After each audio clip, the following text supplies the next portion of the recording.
Hi everybody! How are we all doing today? Welcome to this very special Christmas special. We're going to be doing Twas, a Krampus Night Before Christmas, written by Jonathan Green. All sounds and sound effects and music, of course, will be by Sirenscape as always, so thank you to Sirenscape. But thank you for joining me today. Krampus Night Before Christmas is also a choose your own adventure book.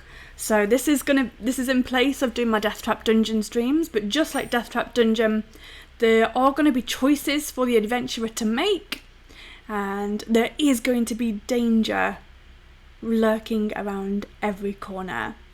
Same as before, we've applied video game rules, so there will be save points. I'm not going to be timing the runs today because there's no point, because this is a one-off. But there are going to be save points. The adventurer is going to have 3 lives, and the audience can grant the adventurer an extra life if they wish. So we just need to hit a donation goal of £10, and that can be one donation of £10 or multiple people donating small amounts to give a grand total of £10. And any extra money we make today, so if people want to donate above the £10, any extra money we're going to make today, I'm going to donate to a local cat charity called Little Paws Cat Haven. So yeah, but as soon as we hit that £10, the adventurer's going to get an extra life. This is not going to be super festive. It is a horror, so it's going to be frightfully festive, but it is set at Christmas time. So thank you for joining me today. Callum Barker, I can see that you redeemed a Singer Christmas solo, and I had forgotten to turn my channel points off. So thank you very much for that reminder, but I won't be singing today, so I have refunded you your points back. But yeah, that was a great reminder. I always forget to do something.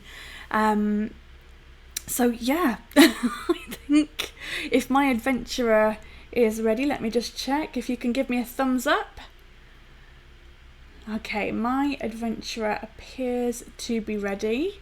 So without further ado, let us meet the adventurer. Hello. I see what's happening here. Oh, there. Are we on? What? Yes. Hello, adventurer. As today, as a Christmas gift, I shall be the narrator. Oh. Vicky, you will get to play. Oh my goodness. I'm the adventurer. Surprise, everybody. Oh my goodness. Crazy Christmas twist, huh? I am the adventurer today, so if you want to give me a bonus life, that's what that will go towards, but I do have 3 lives already. Yeah, I'm the adventurer. Thank you for narrating today. This is a nice surprise. And I actually believe that you will be playing yourself in the story today.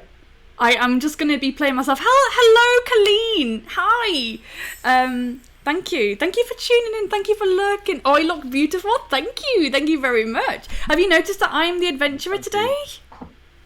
Oh, yeah, Lee also looks very beautiful. Thank you very much, everyone. My special... You've stolen my antlers. Antlers on there. Can you do me a favour? Can you get rid of the sticky note on the fridge? It's really annoying me. It's going to really just rip it off. Thank you very much. Okay, so what are we doing today? What is this? What's happening? Yes, we are playing Twas the Krampus Night Before Christmas, which is a choose-your-own adventure book. It's by Jonathan Green, as you mentioned earlier. Now, the rule set is slightly different to what people may be used to with the fighting fantasy, but it's not 100 miles away. We haven't actually tested this system out, so we will be learning it as we go along. Indeed. So I think instead of trying to explain it up front, we can just play, and then when we get to it, we'll figure it out and explain it to everyone watching. Okay. A couple of things that are worth going over is that you will be playing yourself, Vicky. And in this game, there are 3 stats, or 3 attributes, which you will have. The first is agility, followed by combat, and then the last one is endurance. Okay, so that's instead of skill, stamina, and luck. So in fighting fantasy, it would be those, but today we've got agility, which is how quickly I can move and how basically how agile I am. Combat is how good I will be with a weapon or an armed, and endurance is my health, I'm assuming. Yes, your physicality, toughness, and cool. Health. Okay. Shall I tell you what? Want to read out your if you could read out your stats. So I am fairly average. So I've got an agility of 10, a combat of 10, and an endurance of 22. So I've got quite a bit of health, but my agility and combat are kind of low, to be honest. But that's just me. And then with those attributes, if I can get that word out, are 2 special abilities. You get these 2 special abilities, and each of those you get to use 3 times through the adventure. So 3 times only for each special ability. I will read these out. The first special ability is called Naughty or Nice. If you find yourself in a tight spot, you can use this ability to change the nature of the magical world around you. However, this may result in you actually making things worse for yourself rather than better. The second special ability is the Pen is Mightier. This ability allows you to avoid coming to blows with an enemy by altering the narrative of the encounter and thereby enabling you to get away unscathed. So each of those you can use 3 times. Cool. I've just realised something. So just freestyle for a moment. I've realised that my Christmas alerts are not the right size. That's no problem. I'll just freestyle. I'll get to the start of the adventure. Comfy. Cool. Just give me just 1 second. I assume that was someone hosting, or I assume that was a host. So thank you to whoever hosted for me. And welcoming everybody. Thank you for joining me on this frightfully festive stream. Okay, so where are we starting? Where are we going? What are we doing? Let's begin. Yeah, let's begin. Let's begin. The music's ready. Let's do this. I am ready. I'm going to be controlling all the sound, so you go for it. Begin. 'Twas the night before Christmas, when all through the house not a creature was stirring, not even a mouse.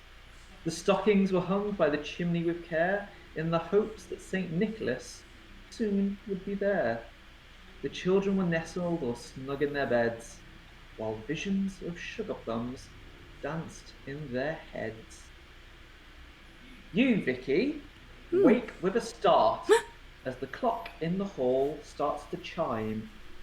You lie there listening, the bed covers pulled up tight under your chin, your heart beating an excited tattoo, like a little drummer boy wondering if he's been yet. Has he been? It is Christmas Eve, after all. The clock strikes 11.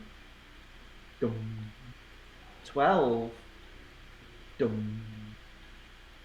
13. Dum. The crystal clear ringing of the last chime echoes through the silent house. 13 chimes? There must be something wrong with the clock. You are just wondering whether you should go and take a look when you hear a crash come from somewhere downstairs, followed by a heavy thud.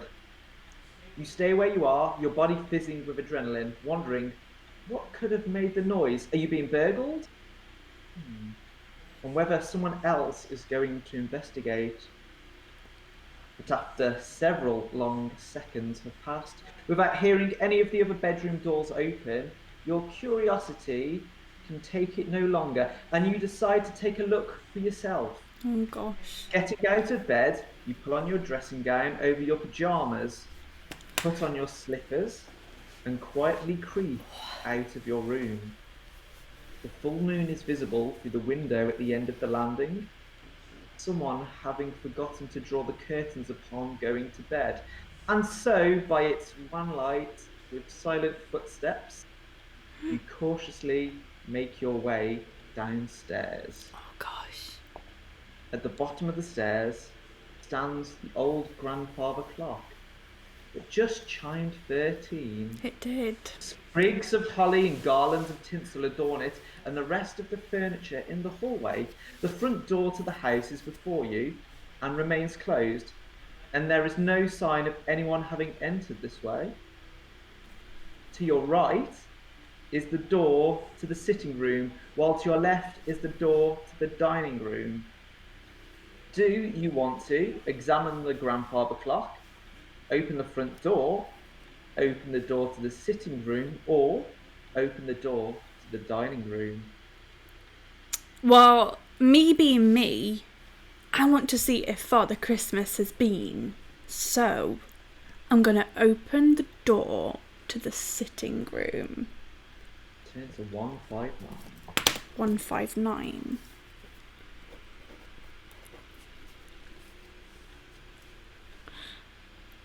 Entering the sitting room, you quietly close the door behind you again. Everything appears to be normal. The Christmas cards are arrayed on the shelves and the windowsills. The stockings are hung in front of the fireplace, and a decorated fir tree stands in one corner with presents piled beneath it. The twinkling of the lights adorning the Christmas tree are just enough to see by, and you can make out the door at the other end of the room, which leads to the kitchen. Will you take a closer look at the Christmas cards? Take a closer look at the stockings to see if he's been already? Or you could take a look at the Christmas tree. What would you like to do?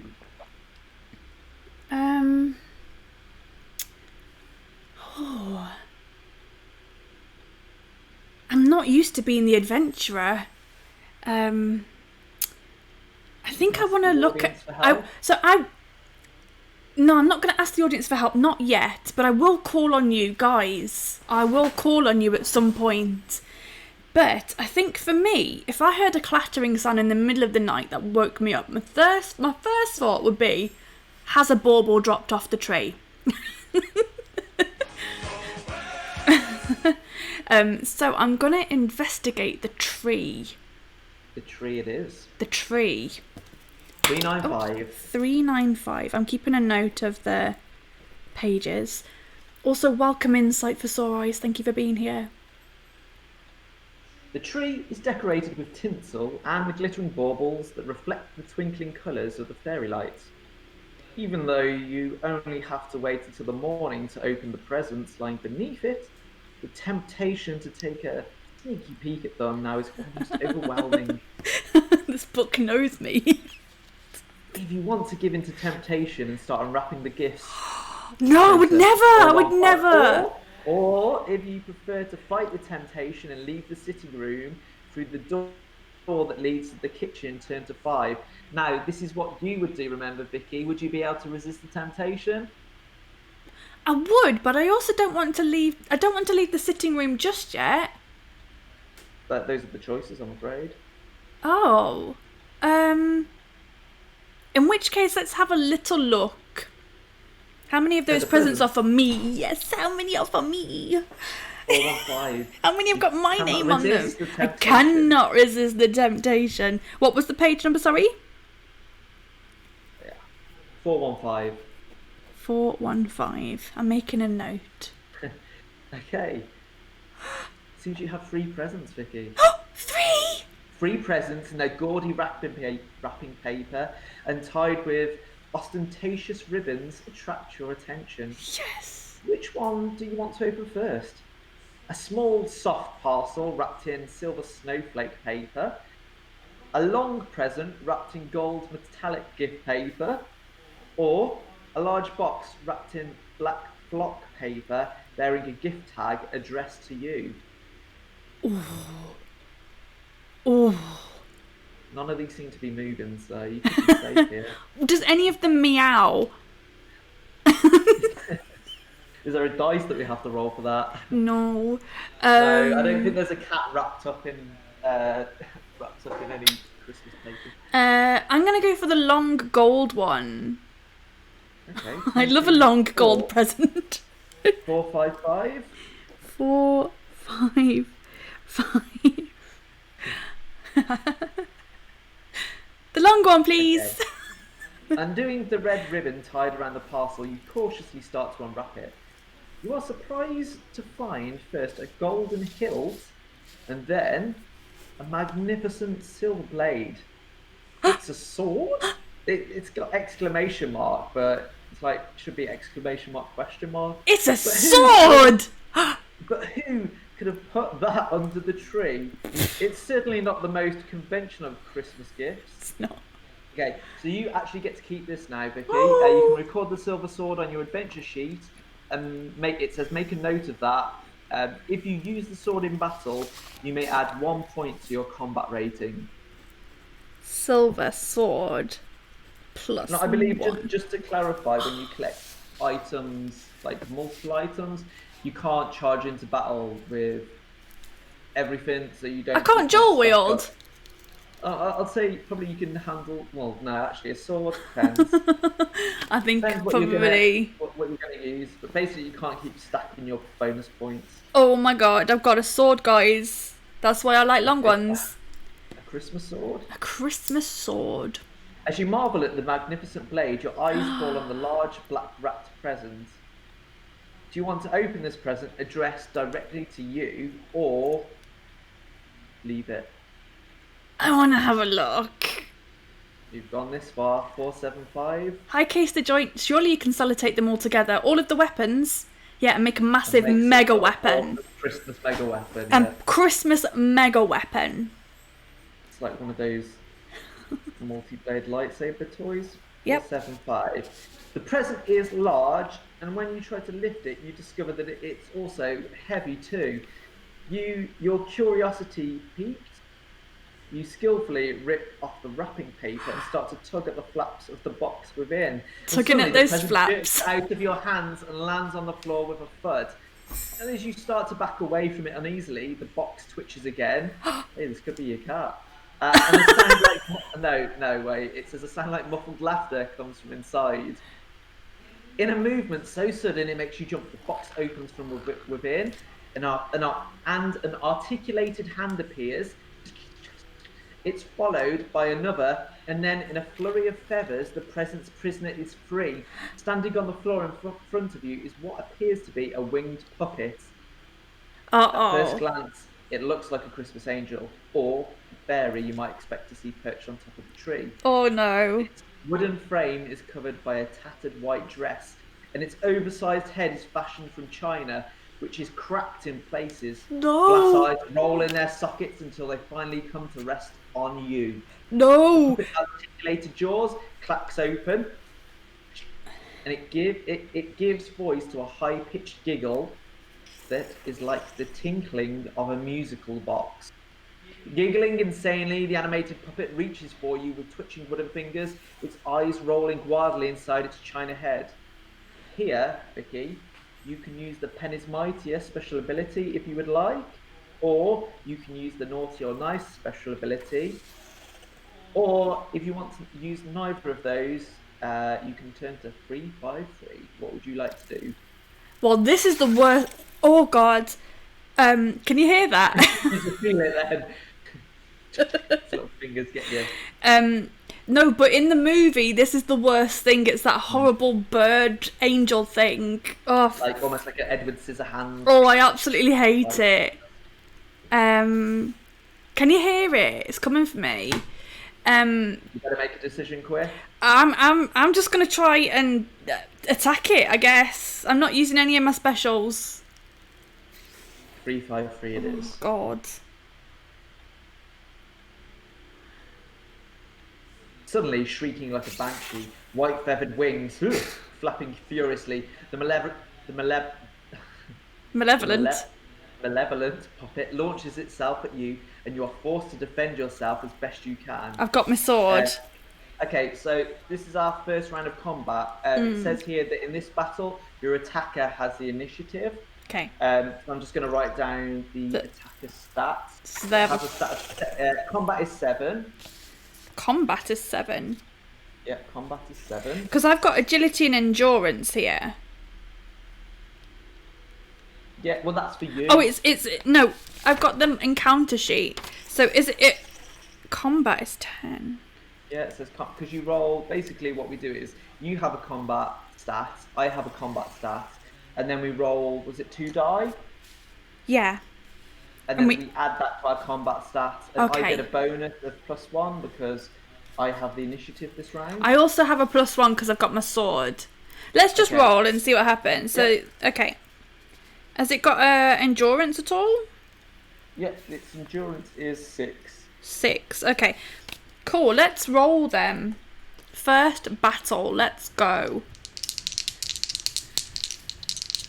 So on the first round, the creature rolled 17. I got an 18.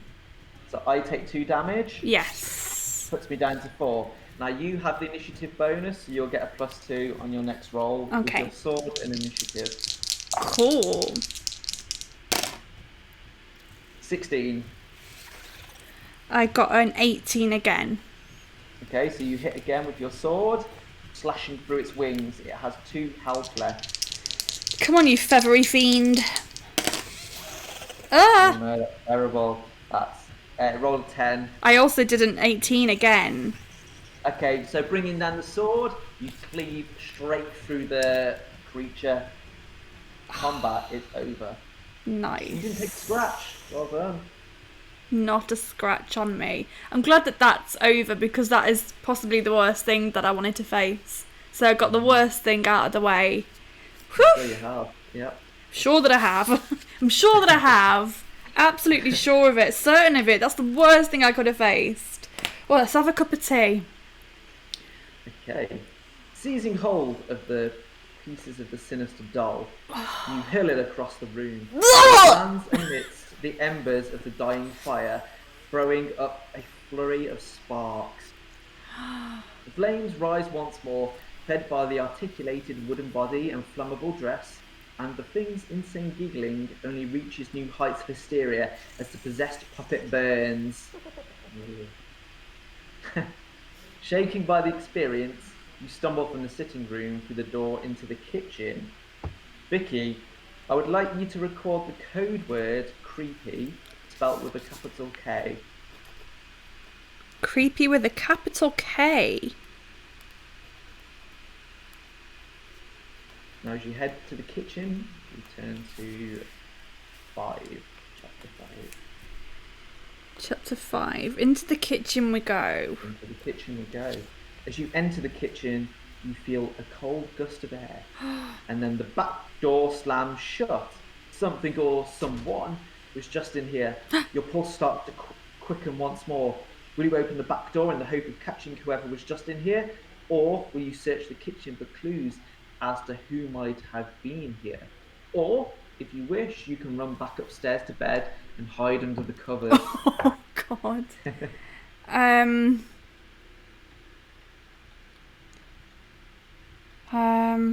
I'm gonna chase or run away. Search for some clues. Okay. That is 302. 302.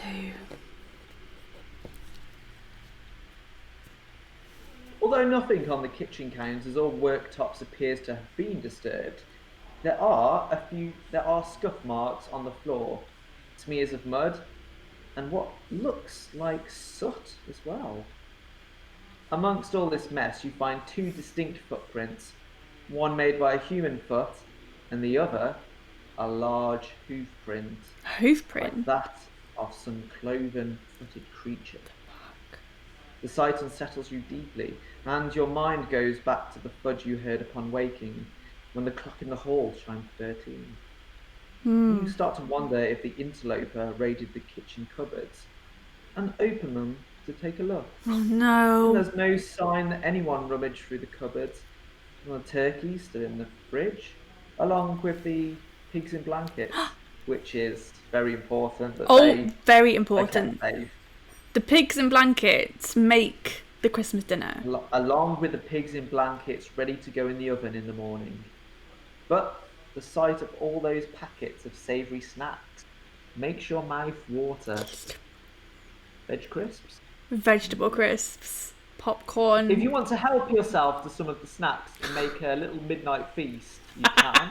Otherwise, will you open the back door in the hope of catching whoever is just in here, or again, you can run and hide under your bed covers. Chase, little midnight snack, or retreat to your bed. Why does this book know me so well? Let's open the back door. Right? And close the fridge and head to the back door. Yeah, I do. 342. 342. 342. There's Okay. soot on the handle of the back door too, where someone has opened it from the inside. Shit. Pulling open the door yourself, you peer out into the ice-cold night, half closing your eyes against the biting wind. Snow lies thick on the ground, blanketing everything in fuzzy white. And anonymity, there we go, that's one that I struggle with. The wind is howling about the eaves of the house and sending flurries of flakes rushing into your face. And then you hear the clanking of chains and glance upwards. Following the sound to its source, you catch a glimpse of something large and shadowy as it climbs up onto the roof and disappears. Shit. Your heart racing and your frantic breath clouding in the air in front of you, you feel your blood quicken as your system is flooded with adrenaline. Your body preparing itself to either fight or flee. Which is it to be, Vicky? Flee! Do you want to climb up the drain pipe and follow whatever it was that you just saw scramble Fuck onto the roof? no. Or you can slam the door and hurry back to bed. Let's go back to bed. 98 it is. Shut that door.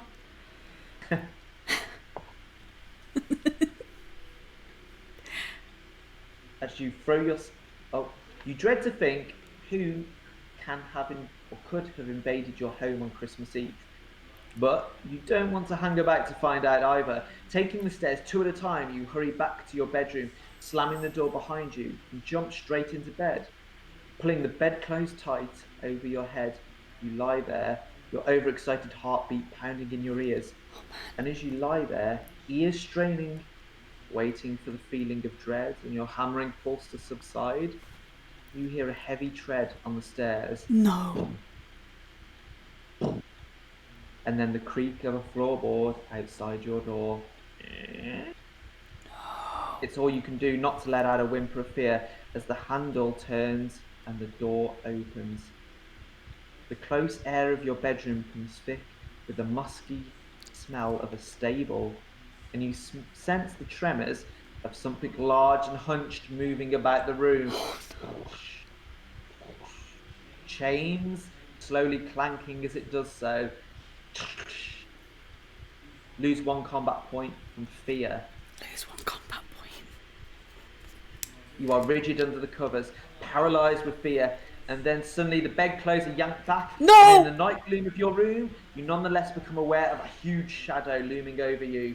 You see the silhouette of a great clawed hand descend before you. You really know...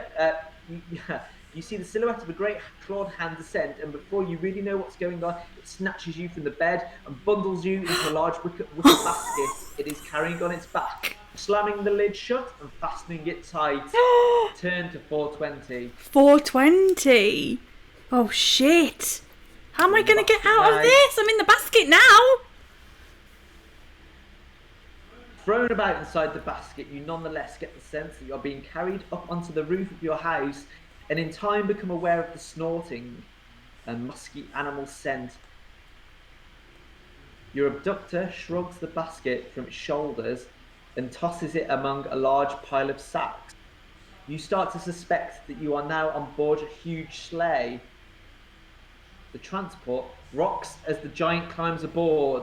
You hear the sharp crack of a whip and feel a jolt as the sleigh takes off, your stomach lurching as the vehicle hurtles skyward.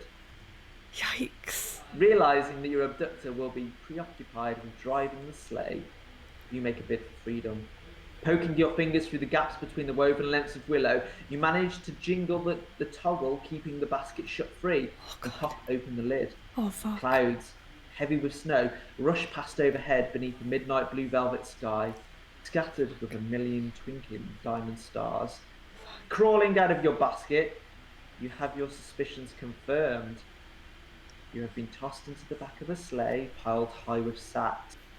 And one of those sacks, which is larger than the rest, is wriggling as No. whoever or whatever is inside it struggles to get free. You have a choice, Vicky. Do you want to untie the knotted cord that's keeping the sack closed? Or would you rather not risk unleashing what might be lurking within? I'm going to leave that shirt. Don't mess with it. You're leaving it to Yeah. wriggle away? Yeah. 380. I mean, unless I hear someone say, help me, I'm leaving that shit shirt. Did you Hearing say a sudden 383? 380. Yeah. 380. 380. 80. Hearing a sudden snarl, you look up to see that the driver's leaving his seat at the front of the sleigh as he scrambles over the piles of stacks in an attempt to get his filthy claws on you. Oh, he spotted you. Make a note that your opponent has the initiative in the forthcoming battle and turn to 131. 131. 131. Shit. Are you fighting the Krampus now? I fucking hope not.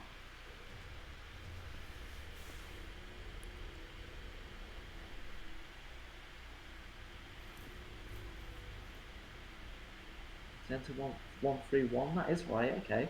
A bolt of lightning suddenly splits the sky, and the snowstorm asunder.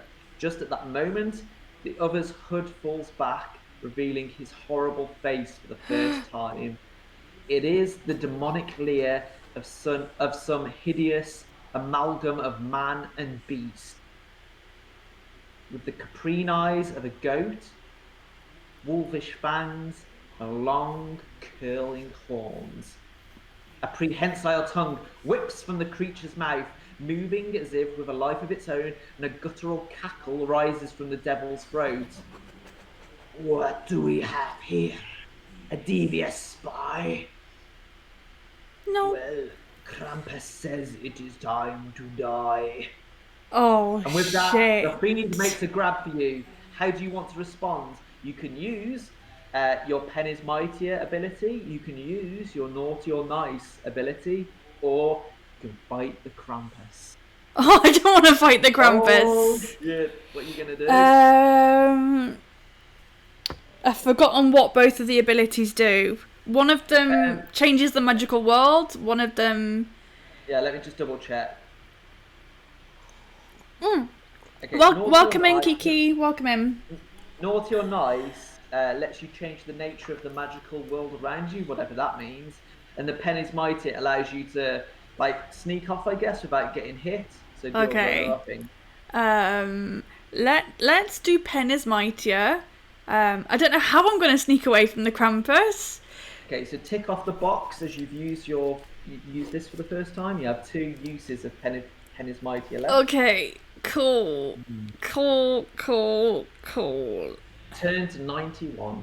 91. I'm going to call this a save point after this bit, depending on what happens. I was going to say 131 might be a good save point. 131. Okay, save point. Cool. Discovered by Krampus. 91. You pull hard on the reins, and the sleigh moves sideways, sending the devil sliding out of the driver's seat. Your action Bye. Slide out of the sleigh completely. If it wasn't for the fact that he's managed to grab hold of a carved lantern mount, he's still holding on. Cross off 1 use of your Pen is Mighty, which you've done, and then turn to 11. 11, okay. You almost went off.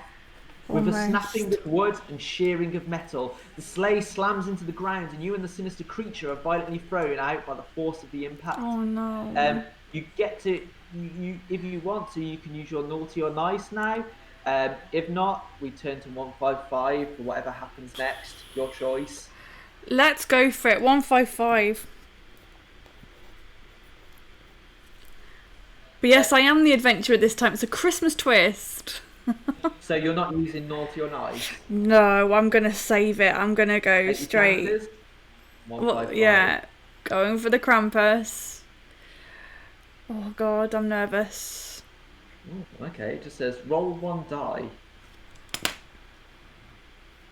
If the number is odd, turn to 195. If the number's even, 175. It's odd. 195 it is. 195. Your Okay. body slams into the ground and you lie there stunned. It feels Yikes. like every part of you is hurting. Roll 1 die and add 1. I rolled a 1, add in 1, that's 2. Deduct this many endurance points. Okay, That's that's how many not so health points bad. you just lost. Okay, I've lost Yeah. 2 health points. That's okay. Turn to 215. 215. As you pick yourself up, brushing the snow from your dressing gown, you hear the diabolical monster bellowing at the reindeer, urging them to get up. Before you can do anything to stop it, the creature climbs back into the driver's seat. One crack of the devil's whip sends the reindeer galloping into the sky again, dragging the battered sleigh after them, and leaving you all alone in the snowy wilderness, with no idea of where you are or how to get home. You are in the depths of a forest. Snow covers the ground and the trees and continues to fall from the sky, muffling all sound apart from the crunch of the stuff under your feet. What you wouldn't do for a pair of snow boots right now. Do you have the code word cozy? Which I No. assume you don't. I only Okay, have so creepy with a K. we turn to 384. 384. So all alone in the forest. Mm-hmm. And it's bitterly cold, and despite pulling the collar of your dressing gown up against the wind, soon your teeth are chattering and your whole body is shivering. You deduct 2 endurance points. Okay. You deduct 1 agility point. Okay. And you also deduct 1 combat point. Okay. And you need to record the code word cold with a K. Cold with a K.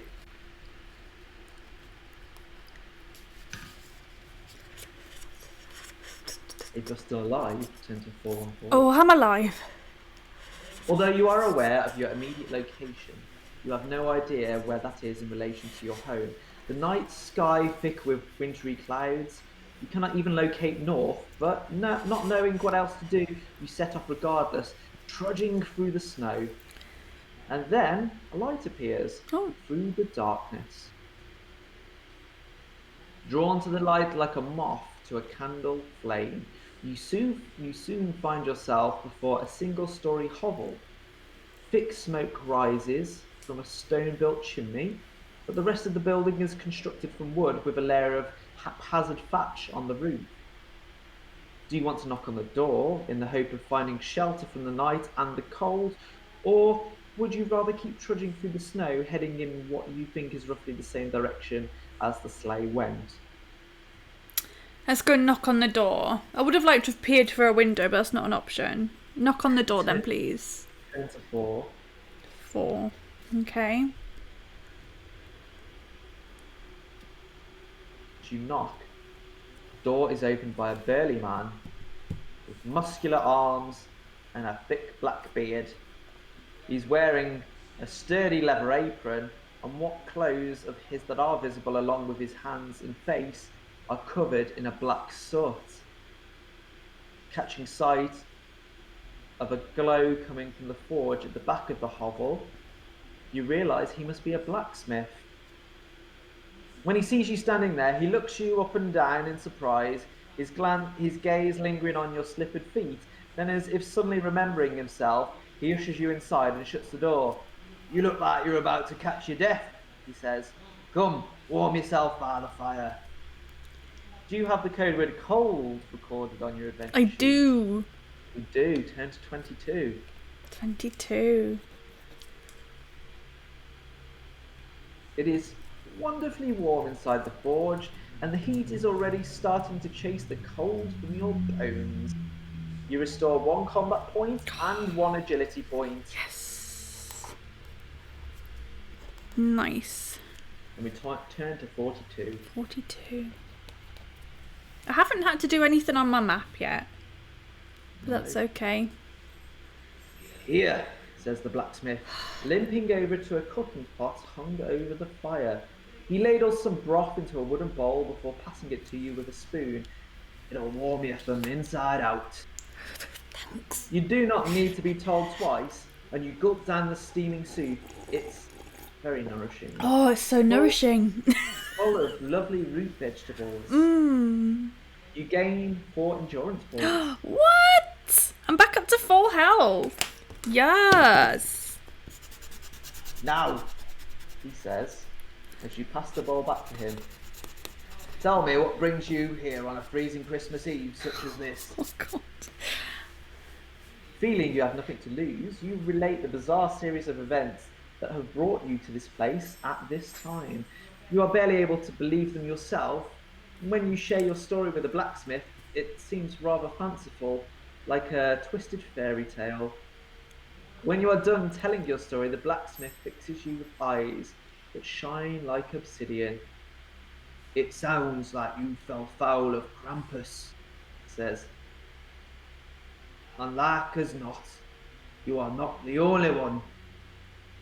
He shouldn't be out and about on Christmas Eve, but if he is, then the big man himself could be in trouble. Don't worry, you tell the blacksmith. I'm determined to stop Krampus and save Christmas. Yay! Yes. Let's save The Christmas! dialogue there. Save Christmas. I would go with you, the blacksmith says, if it wasn't for this. He indicates his withered leg, but I might be able to offer my aid in another way. Do you have a silver sword? I do.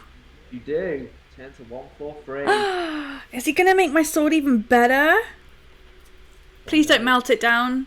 I need it. 143.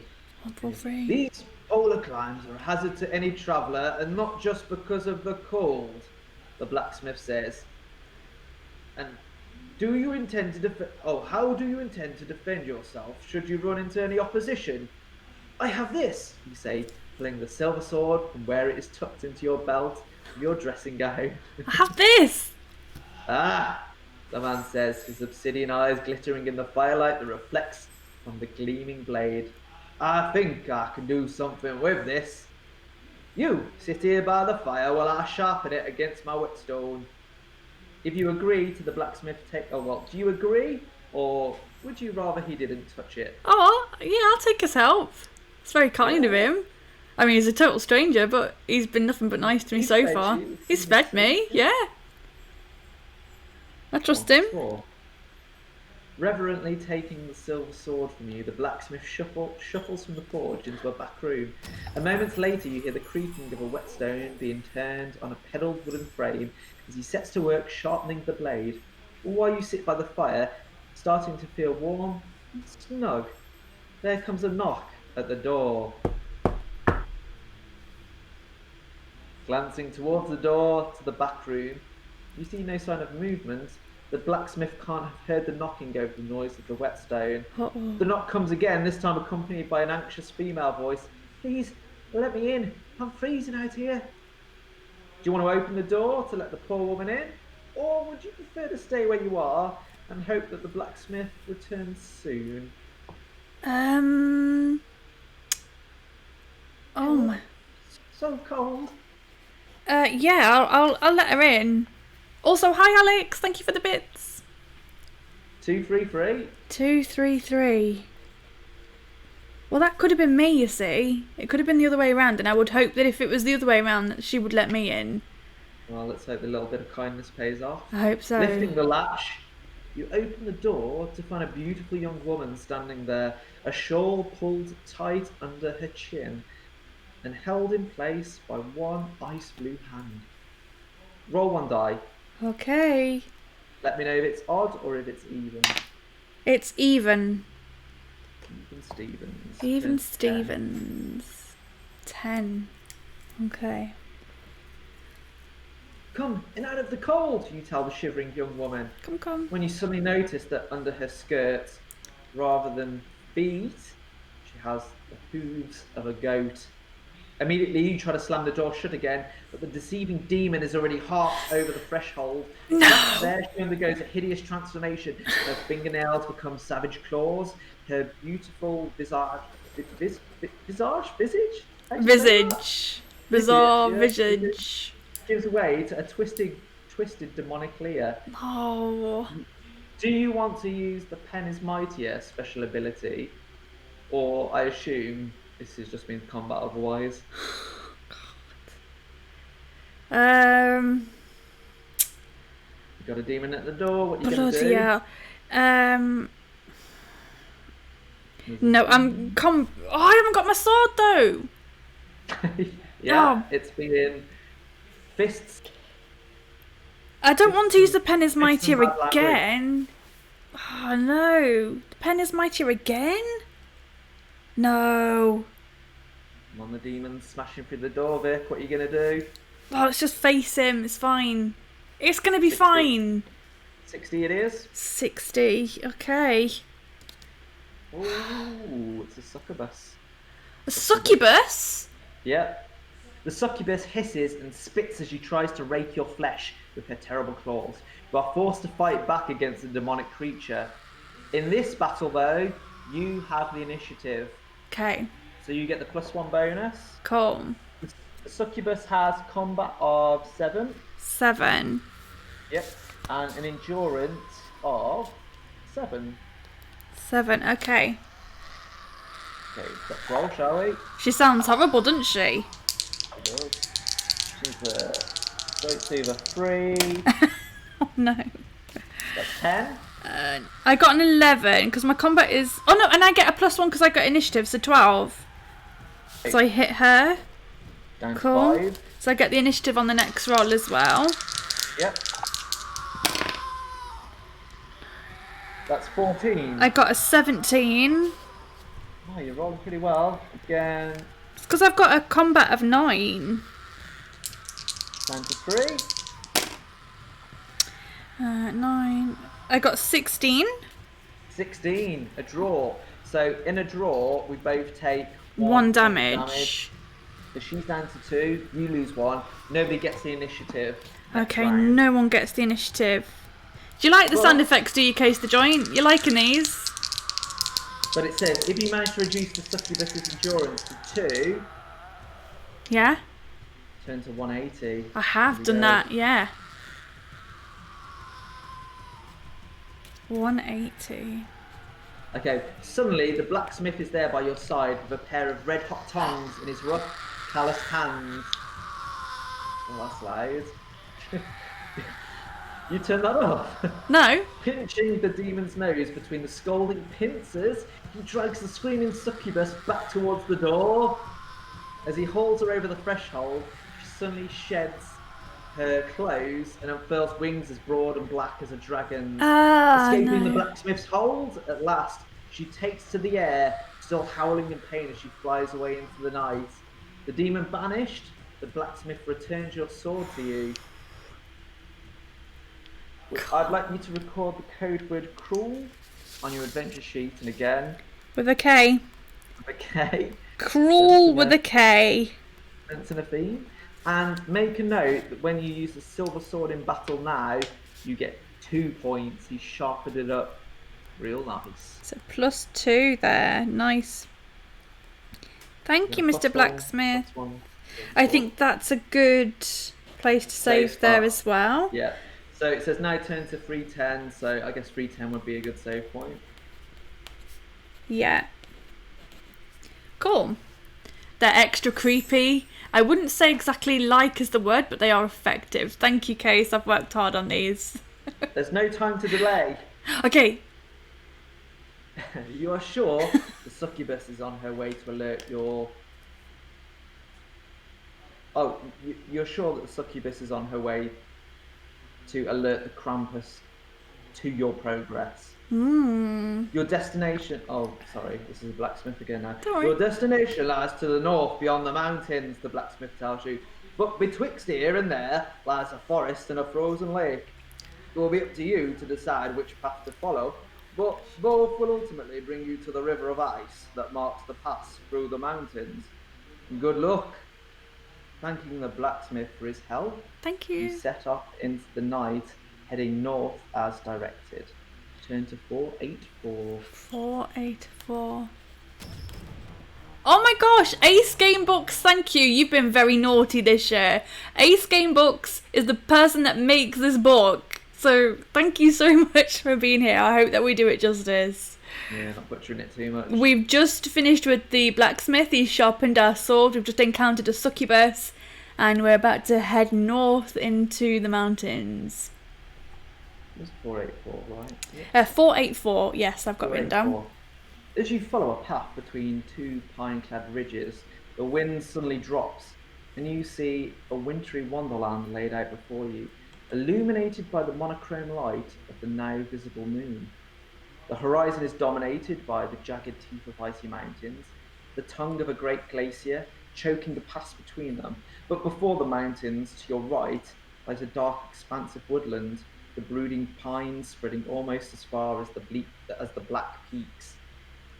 While to your left, at the other end of the valley that has been turned utterly white by the ever-present snow, you can see a frozen lake, and beyond that, rising from the craggy foothills, an ice-clad castle. Ooh. Do you want to continue through the forest, or make your way along the valley towards the ice lake and the frozen castle? Ooh. I don't know. I was going to start asking the audience for some help. I think now might be a good time to start making a map. Do you think? But I haven't had to make a map so far. maybe it's going to come more into play in the castle. But if you want to, because I think you just went, like, if you just do the blacksmith's hut. A little blacksmith's hut, and we've gone north. And yeah, and then you went north. Okay. I think now might be a good time to make a map. So what are the options again, sorry? So you can go through the forest, which is on your right. Okay. Or you can go left along the valley towards the lake and the frozen castle. Lake and castle.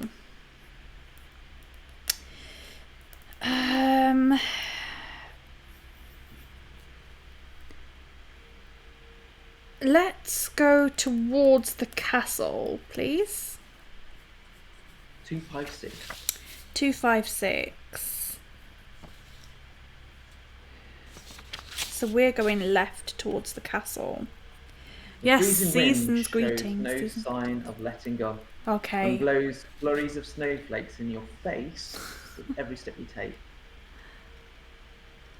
I don't think you are, but are you in possession of a box of delights? No, I'm not, but that sounds marvellous.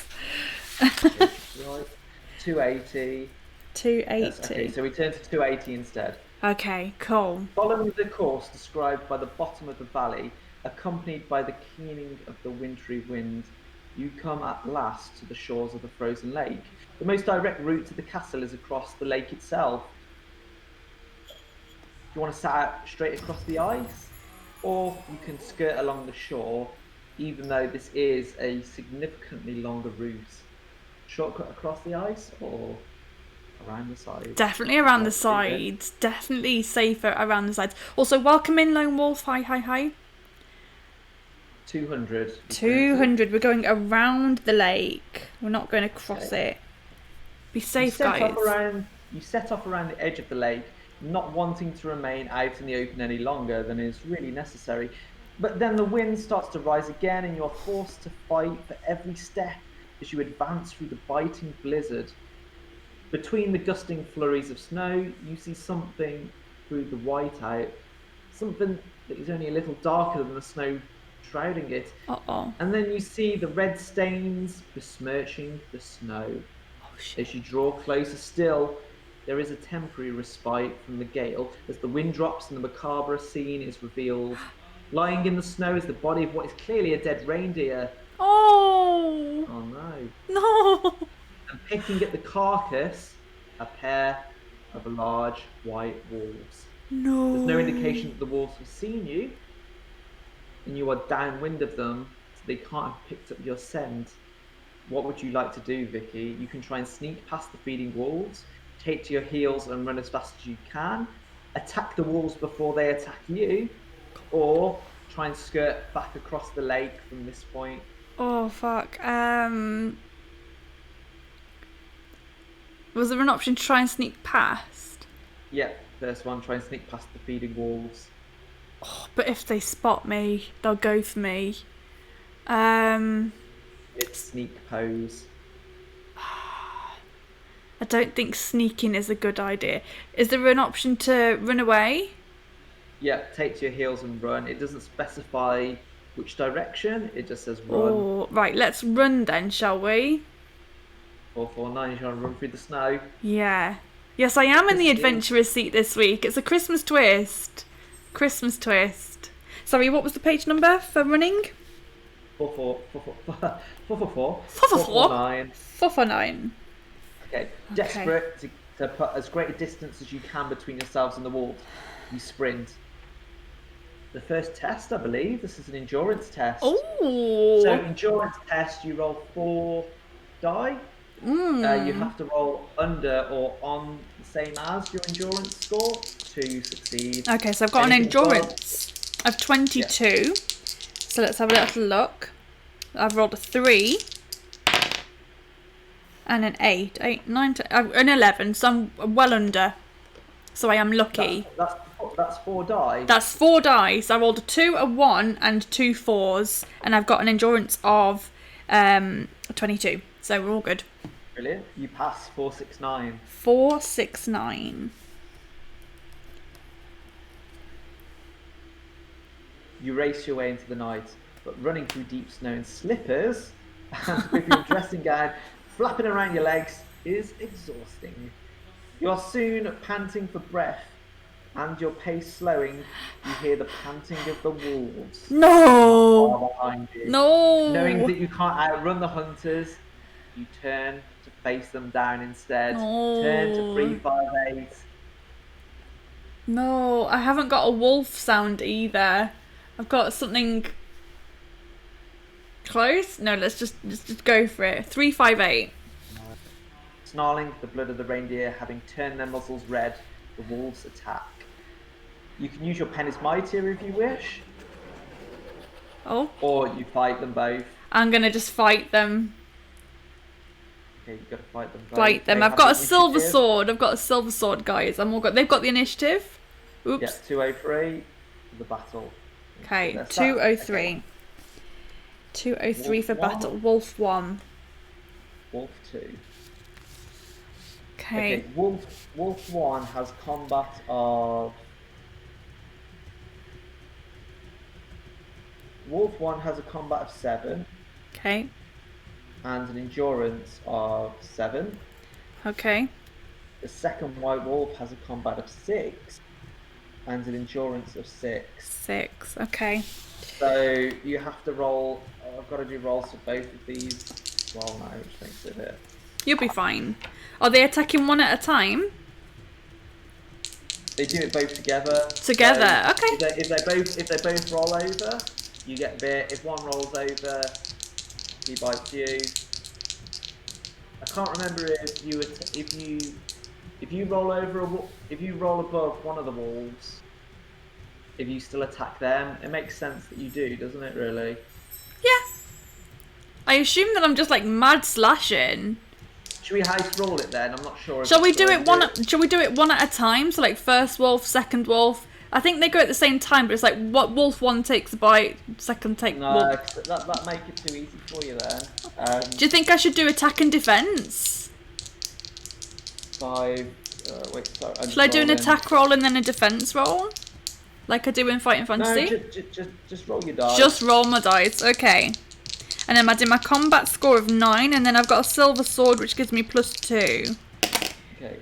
They both roll a 13. Oh my goodness. Okay, I have got 9, 10, 11, 12, 17. I've got a 19. Okay, so you hit them both for 2. Hit them both for 2. Okay.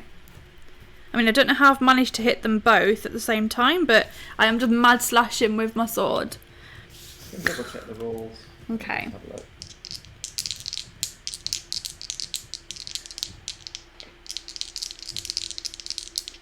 Right, let's roll.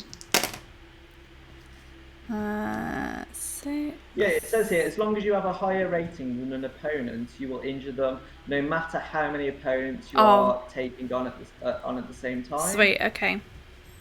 So you do get to hit them both. Okay, I've got a 9, 10, 15. I've got a 17.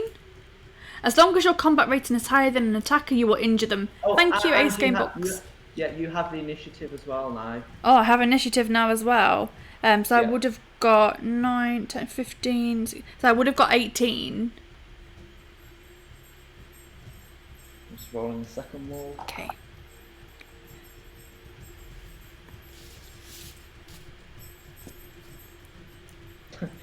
Both 17 again.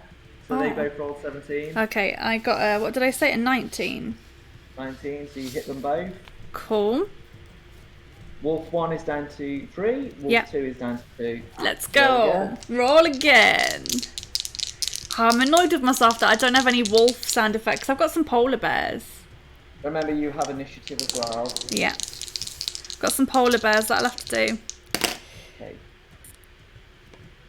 9, 10, 11, 17, 18. I've got 20. 20. Okay, Yeah. they roll a 13 and a 10. So Wolf 2 is dead. Yeah. But Wolf Slay 1 Wolf still has 2. 1 health left. Wolf 1 still hanging on. Still hanging on. Let's roll. 10, 11, 12, 17, 18. Did you roll? I got a 20 again. Oh, 15. He's Haha. died. Whoa. The second one is dead. Eat that, Not even, wolves. not even a scratch. Well No. done. Turn to 83. I'm feeling pretty invincible. So we'll class that as a save point as well after wolf attack.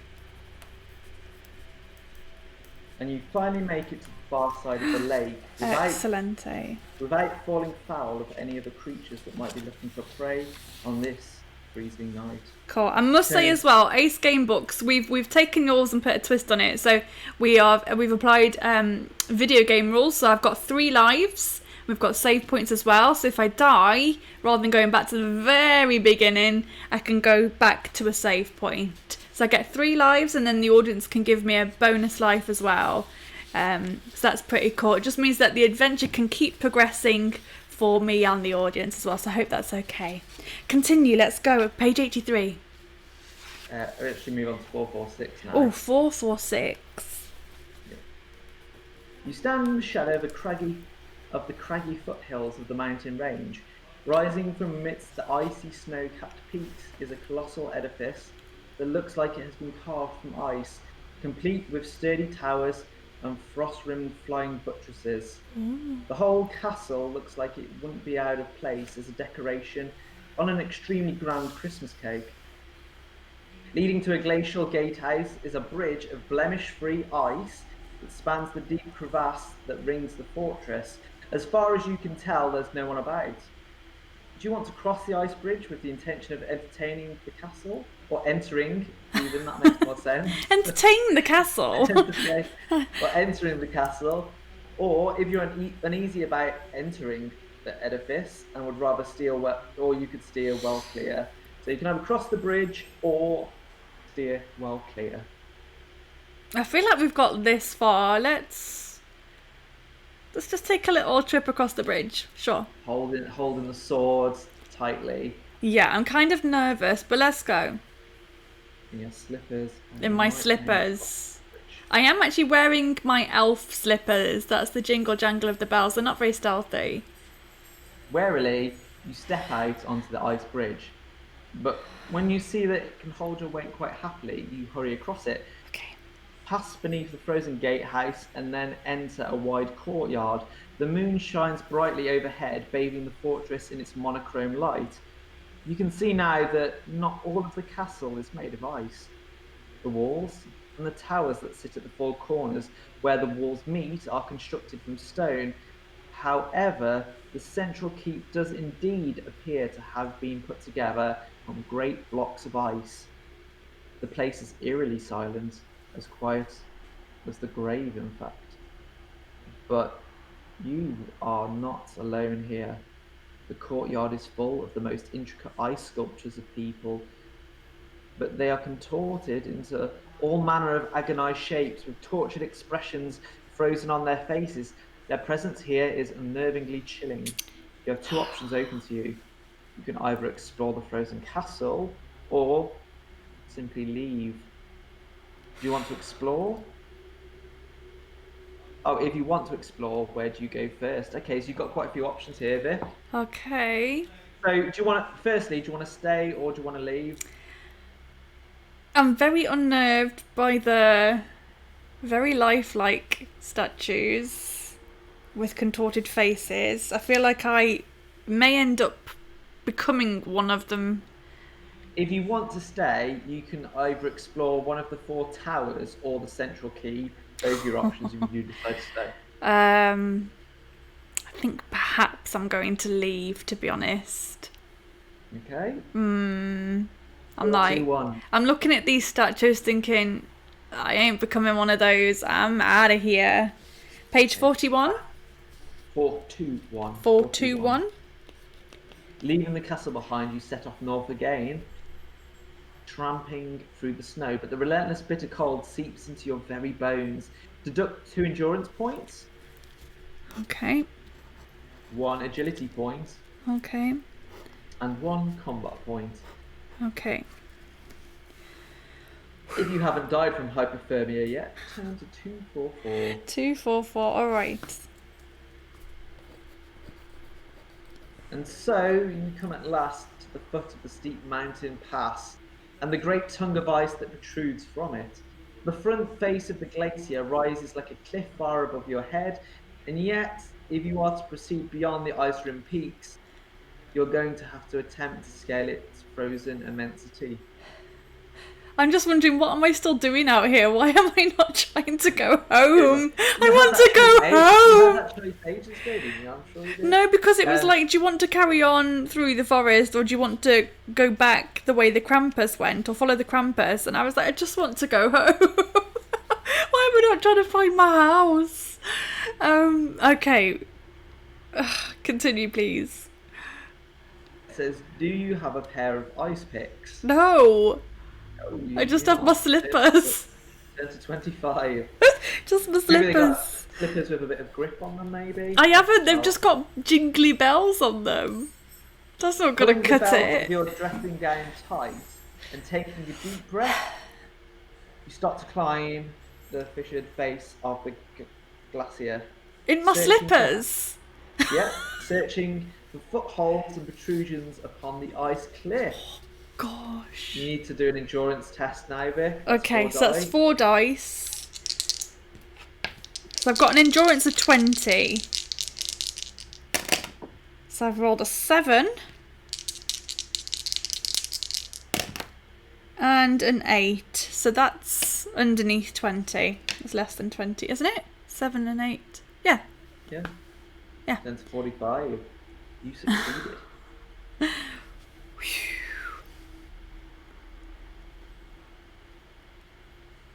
Sight for sore eyes seems to think that I'm going to be okay. It says you've got those rubbery non-slips things on the bottom. You'll be fine. You'll be good. Yeah, okay. The biting wind tugs at your hair, and the unremitting cold nips at your skin, at the skin of your cheeks, and the backs of your hands. You struggle up the vertical ice cliff. Slowly but surely, you climb higher and higher until you come to what appears to be a cave mouth that has formed along a fault line in the face of the glacier. You can enter the cave, or you can continue your climb upwards. Oh, I'm going to continue up. I feel like there's only going to be bad stuff in the cave. You're going now, so you're going to continue. Yeah, I'm like, well, I'm halfway up. I've got a good rhythm going. Let's continue. 1, 2, 5. 1, 2, 5. Chain to the rhythm. You struggle on, and just as your arms start shaking with the effort, you haul yourself onto the top of the glacier. Deduct 1 point from your endurance score. Okay. Unless that would take your endurance score to 0. Oh no, I'm on 19. I'm all good. Do you have the code word cold written on your I adventure do sheet? have the code word cold. 145. 145. You are horribly exposed on top of the glacier, and the freezing weather exacts a terrible toll from your already frozen body. Deduct 2 endurance points, Christ. 1 agility point, and 1 combat point. Yeah. Are you still alive? Yeah. I'm good. Yeah. What are you on? Got an agility of 8, a combat of 7, and an endurance of 17. Yeah, you're doing all right. I'm doing okay. 185. 185. Struggling over the fissured surface of the glacier, you make your way through the mountains until the ground underfoot starts to slope downwards, and you find yourself looking out across the vast ice sheet. And there, not half a league away, you see the flickering of candlelight coming from the windows of a vast structure of stone and wood. It must be Santa's workshop. What? Turn to 100. How have I gone from my house to Santa's workshop? You rush towards the edifice, your heart pounding in your chest, running as fast as the deep snow will allow. And before you stands the impressive entrance of the workshop, with lanterns hanging beside the huge carved double doors. But off to the left, you can see what appears to be the stables where Father Christmas must keep his reindeer. Yes, he must. Nervous Cabbage says Christmas magic. That's how I got here. Christmas yeah, it's like magic. One of those, what time when you're on the sleigh, you're in one of those like time vortex. things, Yeah. Polary. Yeah. Sure. Do you want to approach the workshop by the main entrance, or would you rather sneak around the side of the building and try and gain access through the stables? Ooh, kind of do want to meet those reindeer. Let's sneak through the stables. Also, welcome in, Nervous Cabbage. How are you today? Sneaking through the stables. Sneak through the stables. 162. Avoiding the main entrance, you make your way round to the side of the building. Easing open the large wooden door, you enter the reindeer stables. Inside, there are a number of stalls, 8 together, and on the gate of each is a name plaque painted in red, white, and green. The one closest to you reads Comet. Comet! It is warm in the stables and the air is thick with the smell of manure, mouldering straw, and the animals themselves. However, your arrival has clearly unsettled the beasts, as they start to snort and stamp the floor in agitation. But then, all things considered, it's hardly surprising they're on edge. Do you have any carrots, Vicky? I don't have a carrot! No, where would I have got a carrot from? 211. 211. 211. Need to get some carrots. Now, if I had investigated all my snack cupboards, I might have been able to have a carrot. Yeah, a pack of baby carrots at the bottom somewhere. I actually haven't come across any snowmen yet, Nervous Cabbage. But yeah, I actually think you'd like this one. You said you've never heard of it before. Yeah, I think you'd enjoy this. The reindeer become more and more agitated by your presence and start to upset each other, stamping their hooves and snorting in distress. Oh, sorry. This must be nice. And it's not long before you hear the grating of a door handle turning and the creak of hinges. Opening the gate to one of the stalls, you dart through and find yourself in what must be the only empty pen in the place. You hear the jangling of bells, and cautiously peering out from your hiding place, you see a number of stunted figures enter the stable. From their brightly coloured garb and pointy hats, at first you take them for Santa's little helpers, the elfin folk that populate the legends about Father Christmas. But then you catch sight of their hideous faces and spiteful leers, and you realise they look more like demonic imps, doubtless in the service of the Christmas devil himself. Oh no. The imps are coming closer with every step as they search the stable, trying to get to the bottom of what has upset the reindeer. It can only be a matter of time before they find you. What do you want to do? You can use your naughty or nice, pen is mightier, or take the initiative and attack the imps. Oh shit.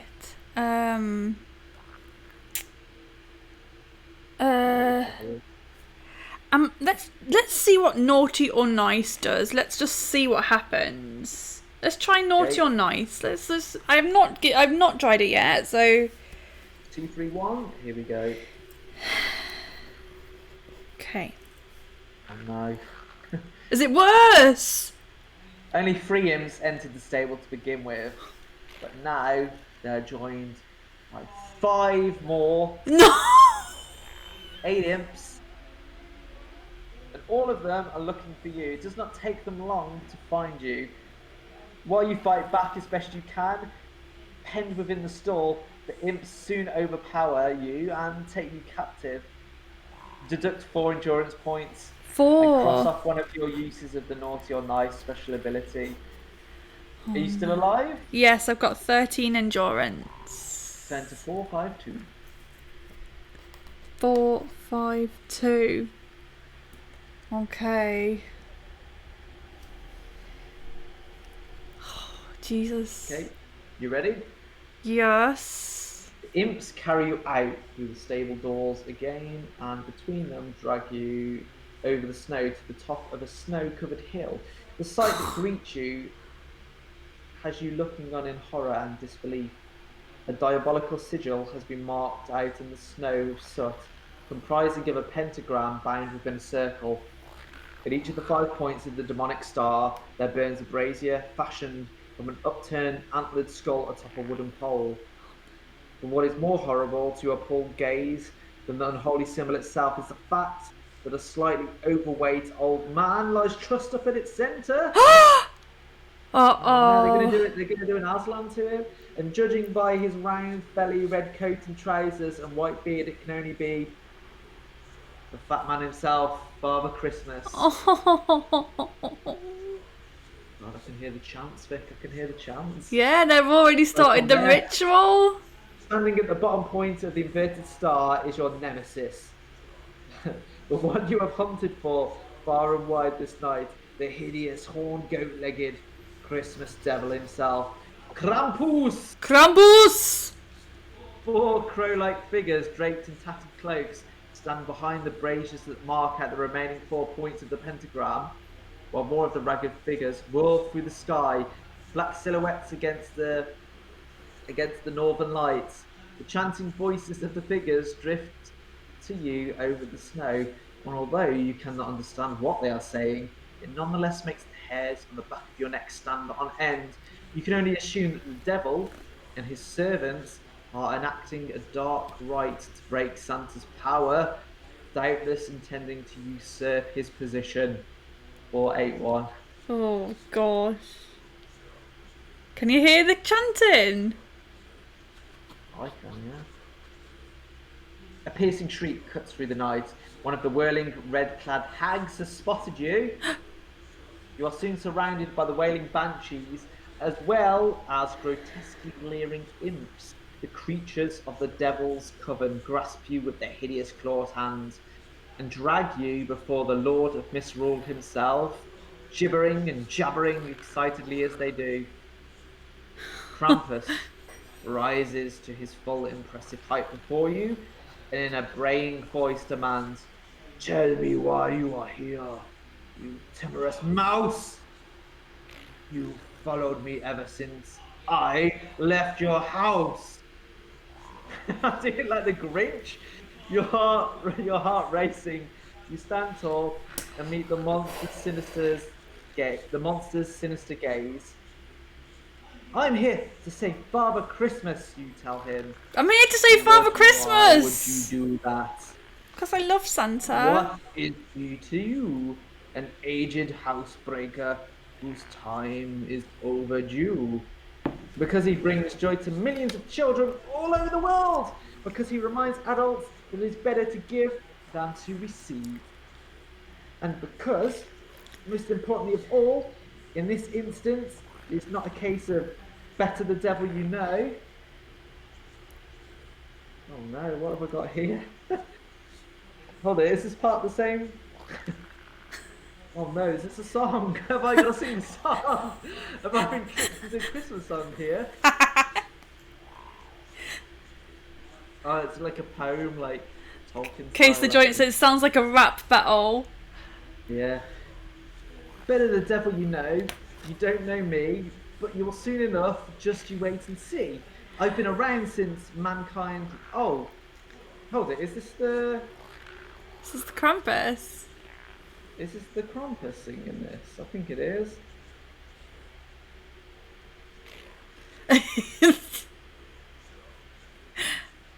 Come on, get it This is the. together. This is yeah. This is the Krampus. Krampus is singing as a song, guys. Passes the mic. Mic Says, drop. better the devil you know, you don't know me, but you'll soon enough, just you wait and see. I have been around since mankind lived in caves, when beasts ruled the night, and fear made them slaves. Before they were saints, I was their master, causing their drums and their hearts to beat faster. I was the monster out there in the wood. Krampus will get you down if you've not been good. That was a threat desperate mothers would make, and you'd better be good for goodness sake. But then came the night, and then there came Christmas, and I was banished, cast into darkness.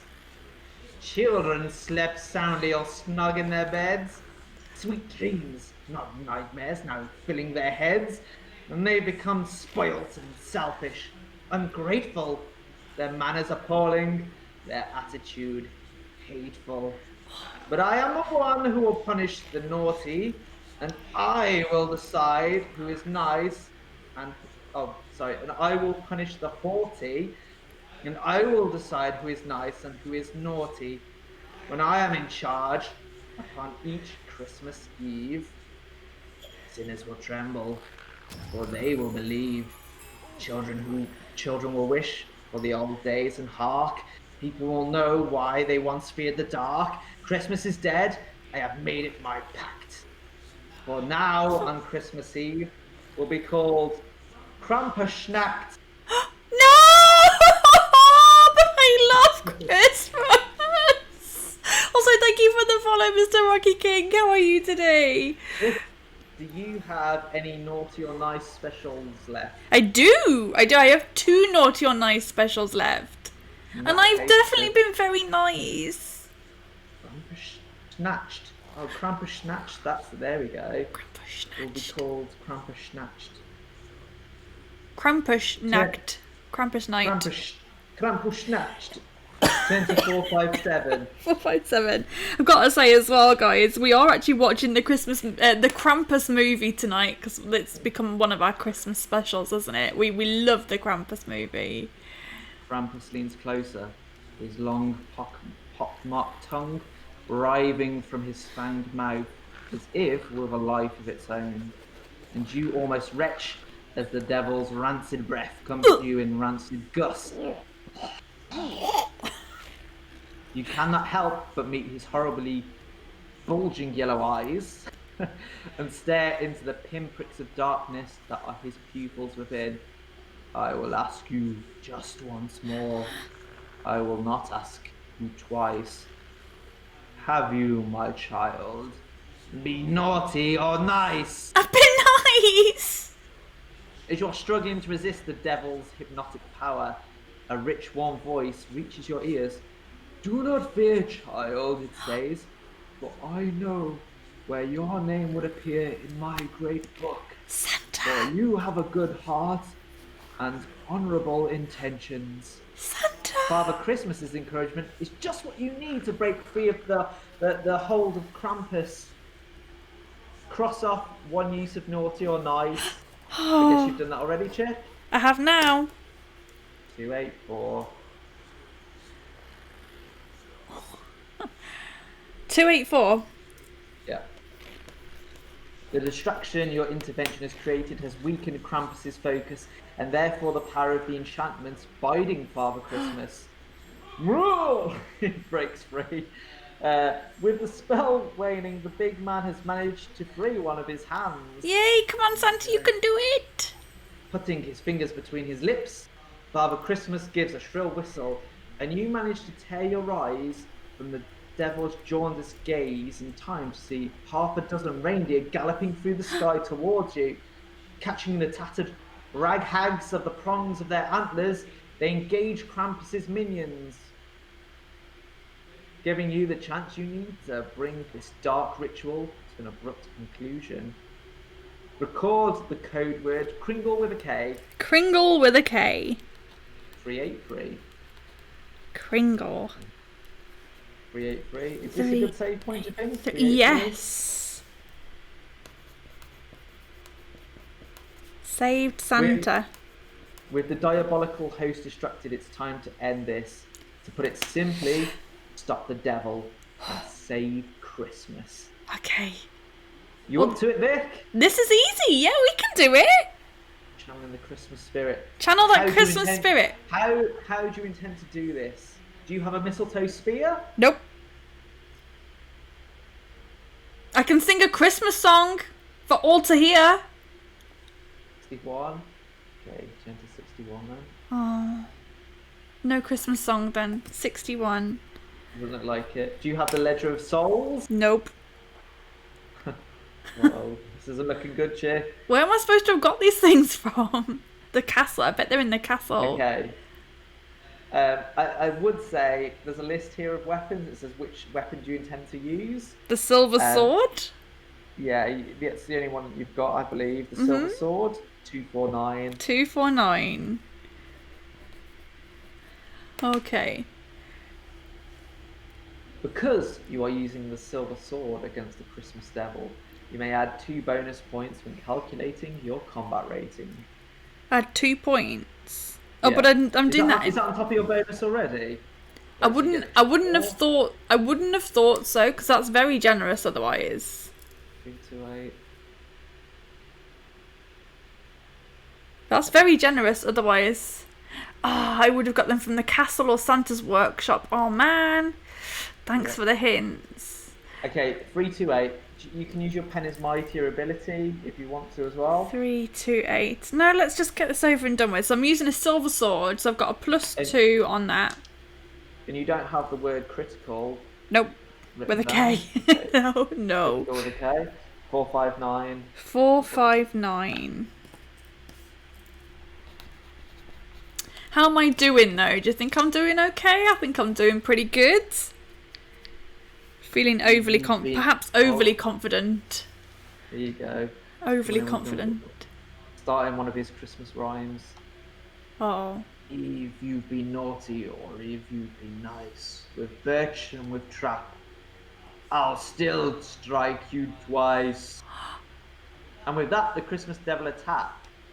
You have the initiative though, chick. Okay, I have the initiative, but I've only got my silver sword, so that's just a +2 to my combat. Here comes Krampus's stats. Oh no. What has he got? We'll wait and see. We'll wait and see. The Krampus coming with a combat stat of 11 and weighing in with an endurance of 14. Uh-oh. Well, I only have a combat of 7 plus my 2. 7, 8, 9. Okay, so I've got a combat of 9. Okay, it says... let's just do the combat first. There's a couple of things here, little provisos and stuff like that. But let's just do the first round of combat. Okay. But I get the initiative. Yeah. And your sword bonus. So it's coming through with a 19 to begin. Oh gosh, okay. Got a 6, 7, 8. I've only got a 15. So he hits you with He hits me. It's like he's swinging. There's a picture here. He's got like a bear trap. Oh no, he's swinging his bear trap. Oh crap! So you take 2 damage. I do. Now I have the initiative. Now you get the initiative. Okay. Ooh. I got a 16. Oh, sorry, I should probably say this. It says, if you manage to win 3 combat rounds or reduce Krampus's endurance score to 8, turn to 403. If you do not manage either of these, the Christmas Devil will be victorious in this battle. Oh. So you've only got 3 combat rounds. Whoa, you've only got 3 combat rounds to reduce him to 8 points or below. Okay. Oh no. Oh no.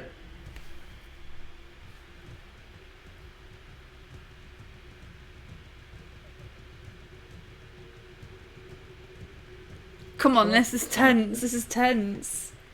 Yeah, what did you roll? Sorry, Che? What was 7, 14? I got 16. 22. What? Another 2 points of damage. Oh no, I'm gonna die. He was using his horns on you then.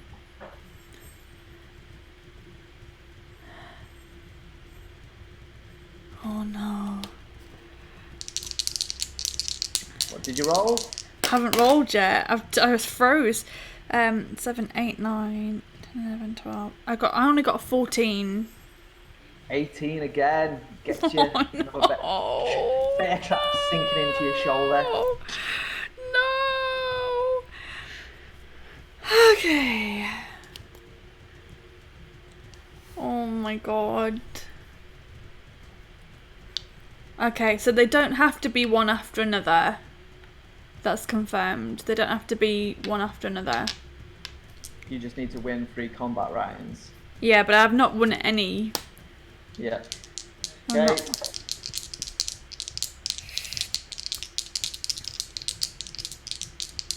Are we continuing?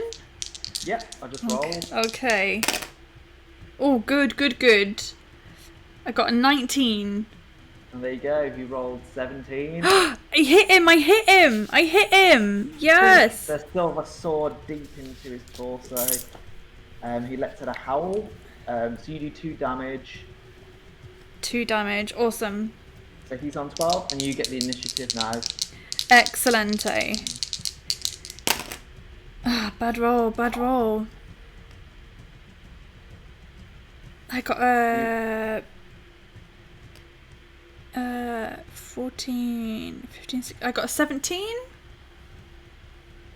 17, he rolled a 21. Oh no. Yeah. That's another 2 damage. How are you doing for health? I'm on 5 health.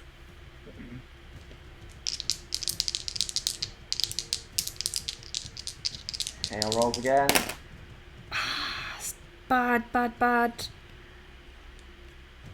I got a 16. You roll a 19. I'm on 3 health. He whispers into your ear that once he's killed you, he's going to go back to your kitchen and then eat all your pigs and blankets. You better stay away from my pigs and blankets. Don't you be eating those.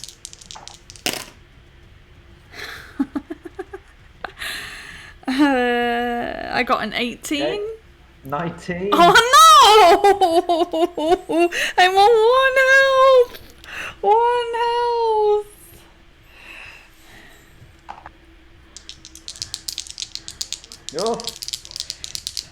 Oh. 11, 8. You got to roll high, Che. I rolled pretty high. Gotta be over 20. 11, 18. I got a 20. 21. I am dead. That's it. You're dead. I'm With dead. that, you're dead. With that, he tears off your head, and I suppose he finishes off Santa Claus as well. And Christmas is ruined forever because of your failure. Christmas is ruined forever. All those children that will be subjected to Krampus snatch or whatever. Krampus snacked. Krampus snatchmas. Oh no. Krampus snatch. Oh no. So I'm dead.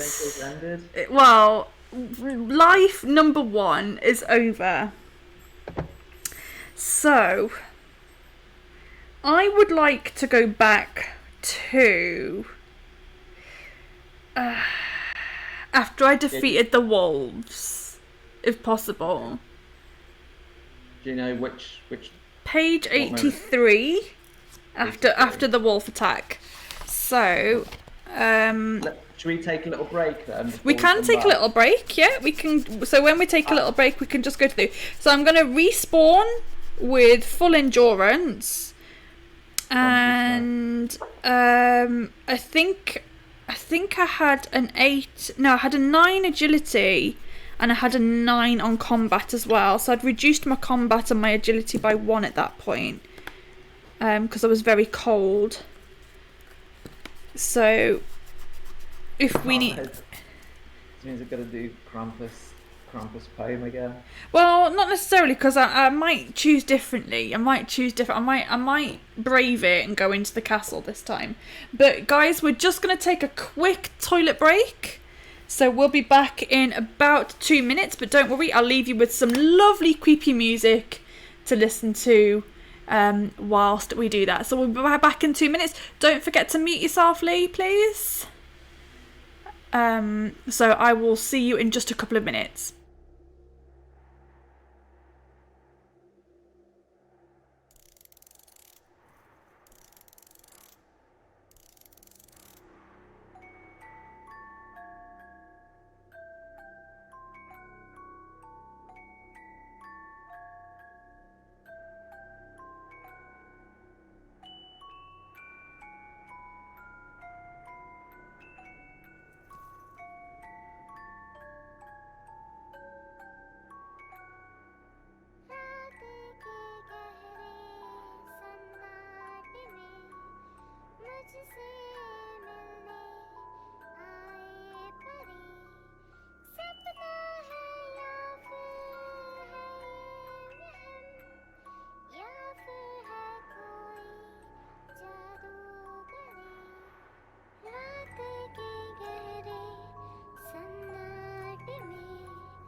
We're back, guys. We are back. So, I have put my naughty and nice back up to full. I've got an endurance of 22, a combat of 9, and agility of 9. I've removed the code word Krampus. Kringle. Removed the code word Kringle. And Krampus. Let's go back to after the wolf attack. Okay, what number's that, sorry? Page 83. 83. So I've still got 2 lives left, guys, as well. Mm-hmm. Of course, so just after the wolf attack. Okay, so just like that Christmas miracle, you find your consciousness pulled back to the point just after the wolves. Yep. You finally make it to the far side of the lake without falling foul of any of the creatures that might be looking to prey on this freezing night. turn to 446.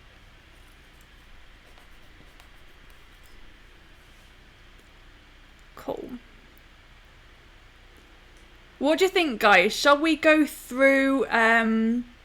Shall we go into the castle this time? For anyone who's interested, there's a traditional RPG version of Twas on sale here. Excellent. Yes, please do go and check that out. Thank you, Ace Game Books. I'm really enjoying this, by the way. This is the first time we've played it, and this is actually the second copy we've ever bought, because we bought it a couple of years ago, didn't we, for Christmas, and then it ended up being left for a nephew or a niece. So this is actually the second copy that we've bought, but the first time we're properly playing it. So make different and better choices. Okay, can't try. Sorry, continue. You stand in the shadow of the craggy foothills of the mountain range. Rising from amidst the icy snow-capped peaks is a colossal edifice that looks like it has been carved from ice completely, with sturdy towers and frost-rimmed flying buttresses. The whole castle looks like it wouldn't be out of place as a decoration on an extremely grand Christmas cake. Leading to the glacial gatehouse is a bridge of blemish-free ice that spans the deep crevasse that rings the fortress. As far as you can tell, there's no one about. If you want to cross the ice bridge with the intention of entering the castle, turn to 401, or if you're uneasy about this, you can go to 421. Let's head on. Let's head on in. Going in this time? Yeah, I'm gonna go in this time. Gonna have a little bit of bravery and a little bit of courage. Sure, a little bit of courage. Warily, you step out onto the ice bridge, but when you see that it can hold your weight quite happily, you hurry across it and pass beneath the frozen gatehouse and enter a wide courtyard. The moon shines brightly overhead, bathing the fortress in its monochrome light.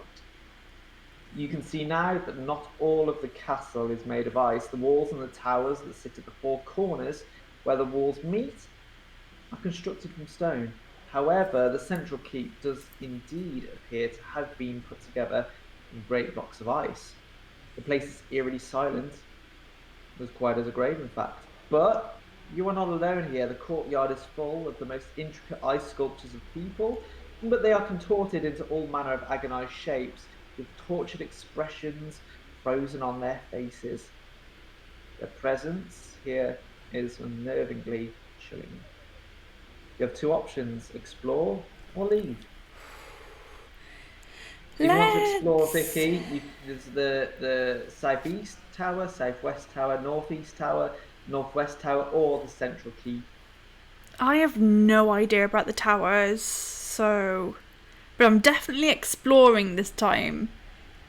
But where? I mean, I'm very scared to explore.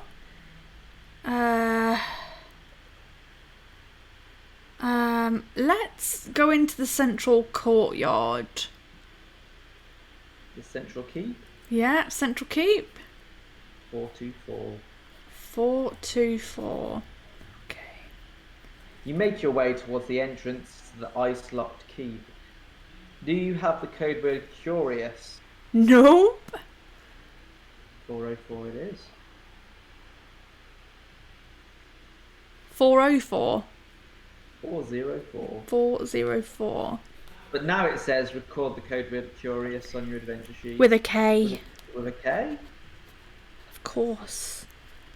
Entering the keep through a grandly sculpted entrance, you proceed to explore a maze of frozen halls and frost-rimmed rooms, all of them empty, again all of them eerily quiet, until at the end of an icy passageway you see a grand antechamber with a set of glacial double doors, currently closed to the room beyond. Standing before them are two more of the ice sculptures, only these have been carved in the shape of powerful figures holding pole arms. Do you have a box of delights, Vicky? No, I don't. Then we turn to 312. I want those delights. Where are they? I don't know. Box of delights. A box of delights. It sounds wonderful. I really want some. The antechamber, the ice-formed guards start to move. Of course they do. Natural life of their own, bringing their glittering pole arms to bear. If you want to enter the chamber they are guarding, you're going to have to fight your way through them. No, thank you, I'm You fine. can, you can change your mind. It does say you can change your mind and leave the key, hoping the guards don't follow.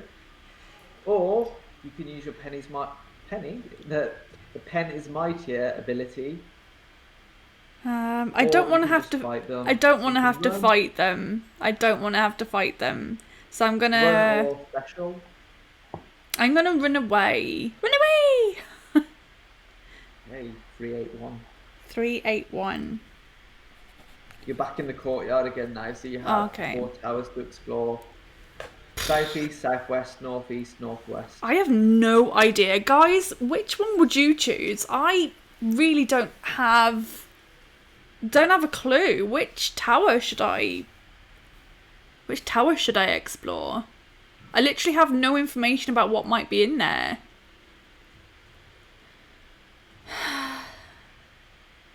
You're gonna make a choice. Yeah, I'm gonna wait to see what chat says.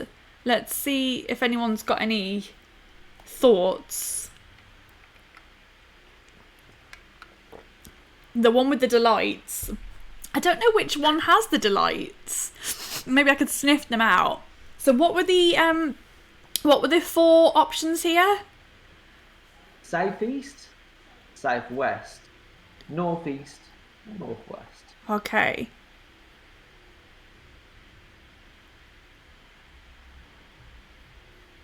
You're gonna freeze to death if you don't make a decision soon, Vic. I don't know. Mr. Rocky King says, would you like to give me 2 different films to fusion together and pick one character from both films and have them write them down in here so I know who you have picked for my days?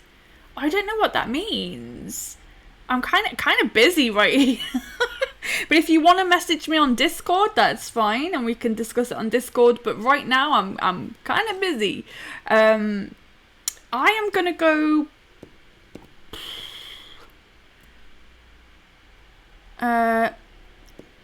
I'm gonna say naughty elephants. Northeast. Northeast. Northeast. You want to write this down then, so you know which ones you've explored. Okay, so northeast. Northeast 205.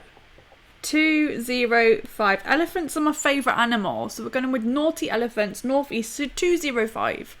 Let's see what's in there.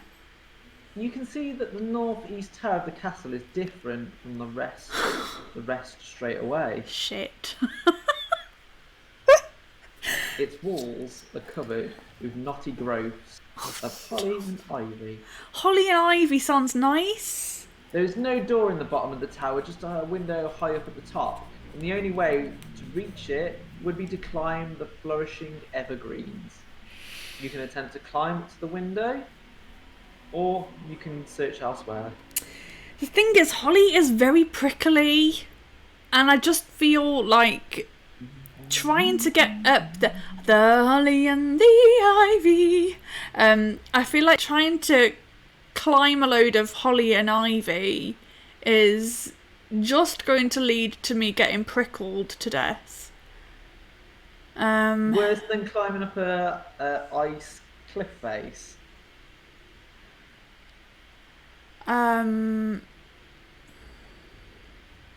Yeah, I think so, because I just think that it's gonna be. Get a rash? It's gonna get really. What if it's poison ivy?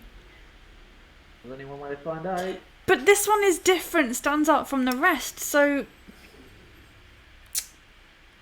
man, No reward without risk. you're such a bad influence. Do people think I should climb this? Should I climb the holly and ivy? This is the only tower that looks different. Explore? Yeah, let's climb up. Let's have a little look-see. I mean, 225. I think my pyjamas are going to be ripped to shreds. Okay, taking hold of great handfuls of the ivy vines and the wooden branches of the holly, you commence your climb. Endurance test. Oh, bums. Or die. Well, I've got an endurance of 22 now because we respawned. So I've got a 9 there. 9 plus 9. So that's an 18. So that's less than my endurance. So we're good. You pass the test. I pass. 397. 397. Wish me luck, everybody. Incredibly, you make it to the top of the tower and finally haul yourself over the window ledge, dropping down into the chamber beyond. You're surprised to see that the evergreens cover the inside of the building as well. What? Moonlight enters the chamber through a stained glass window depicting a sprig of mistletoe. Oh. And by the light cast by the silvery orb, you see 3 stone tumblers set in the floor. As you're pondering what they could be for, 2 elven figures emerge from the plants covering the walls. They are both clearly female, but they're also quite clearly formed from the plants. One of holly and one of ivy. "Greetings, stranger," says Holly. "See the tumblers in the floor? You nod. If the treasure you would find... if the treasure you would find, solve the riddle written here. Once the stones are all aligned, you will win the white wood spear," Ivy concludes. The twin plant people point at a spot on the wall where the moonlight picks out 12 words carved into the stone. Do you want to attempt to solve this riddle? You can climb back down, or you can attack these plants. Oh no, I think they're very nice. I think Holly and Ivy are very nice. So I've got to solve a riddle. Whoa, hold your reindeer. It says you can attack them in the hopes of forcing them to tell you the answer to the riddle. What? What would you like to do? Attack them in the hopes of them helping me to solve the riddle. What if it's a really easy riddle? Pick them up to get the answer. No, that's not nice. That's not a nice thing to do. Are you climbing down, or do you want to try and solve it yourself? I think let's try and solve it. I think between me and everyone in chat, we can do this, right, guys? Combined effort. Combined effort. I think we can do this, right? We can do this. Come on, someone tell me we can do this. Okay, everyone, listen up. Listen up, everybody. The riddle reads as follows. Oh God. Ships on the sea. Fowls at the feast. The what? Sorry. What at the feast? Fowls. FOWLS. Fowls at the feast. So ships on the sea. Fowls at the feast. Stars in the sky. Stars in the sky. It says, if you're able to solve the riddle, you'll end up with a 3-digit number. And then that 3-digit number is the page number that I have to turn to. What? There you go, figure it out. I need 3 numbers from that riddle. Ships on the sea. I saw 3 ships. I saw 3 ships come sailing in. I saw 3 ships. It must be 3, right? I saw 3 ships come sailing in. I'm going to say 3. Fowls at the feast. That's not me giving clues, by the way. I was just humming that. I've no idea what the answer is myself. Fowls at the feast. Fowls at the feast. I might have an idea, but obviously I'm not going to help you out. Anybody? So we've got ships on the sea. Fowls at the feast. Stars in the sky. I think they're all going to be Christmassy, Christmas themed. So I think the first one is going to be 3 because I saw 3 ships come sailing in on Christmas Day. On Christmas Day, I saw 3 ships come sailing in on Christmas Day in the morning. That's what I think. Got any other ideas? That's what I thought the 12 Days of Christmas, but nothing really fits. There is the three French hens. Three French hens. You're really grasping there. Really? What about Stars in the Sky? Where would that fit Stars in the Sky. I just think it's one, like the guiding star, like the Bethlehem star or whatever it is. I don't know. Watching too much Christmas Chronicles. I've been watching too many Christmas Chronicles. Are the eggs laying hens or for dinner? Fowls at the feast? I don't know. Fowls at the feast? Should I tell you what I would do? Yeah. I would... 6 geese are laying? 6 geese are laying? No? I'm not going to tell you in case it's right. Oh, Lee! Like, if you can't solve it, I've got a page number to turn to. If you can't solve it, I'm going to give you 5 minutes. 5 Give me an minutes. answer. Okay. Guys, so please help me solve this riddle. We're looking for a 3-digit code. We've got ships on the sea. Oh, what? The riddle relates to things you would have seen elsewhere in the castle, but you've got the first and last numbers right. Yes! Awesome. So, I have got the first number right, so 3 ships. Saw 3 ships come sailing in. Stars in the Sky, I think 1, because that's the guiding star that led them to Bethlehem for the birth of Jesus. That's what I'm thinking. I think it's all Christmas themed. So I would have had to go to the other 3 towers to get these. You're missing a middle number. The riddle relates to things you would have seen elsewhere in the castle, but you've got the first and last numbers right. Okay, so we just need... Okay, so if I think about it, of 12 Days of Christmas, we've got 3 French hens, 4 calling birds. We've also got 6 geese a laying. Oh, gosh.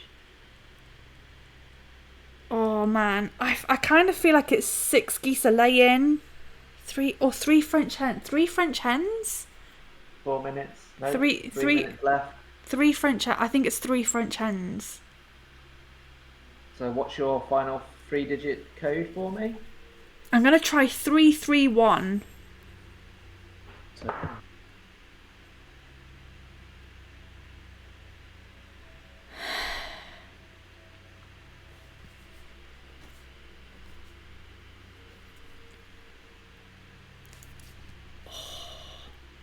I wouldn't class turtle doves as fowl though. Like when I think fowl, I always think like farm animals, so either geese or ducks.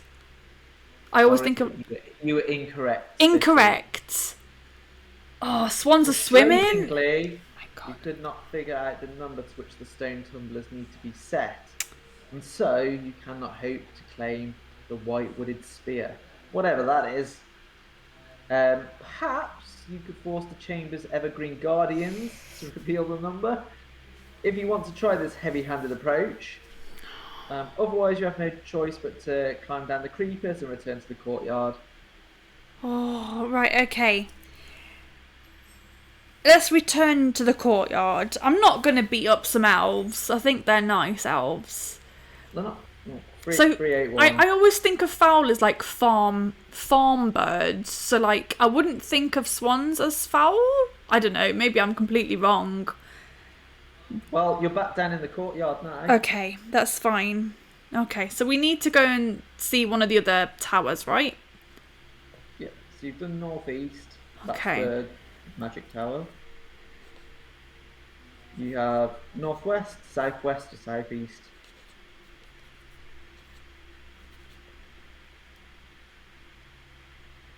Can I go southwest? Okay.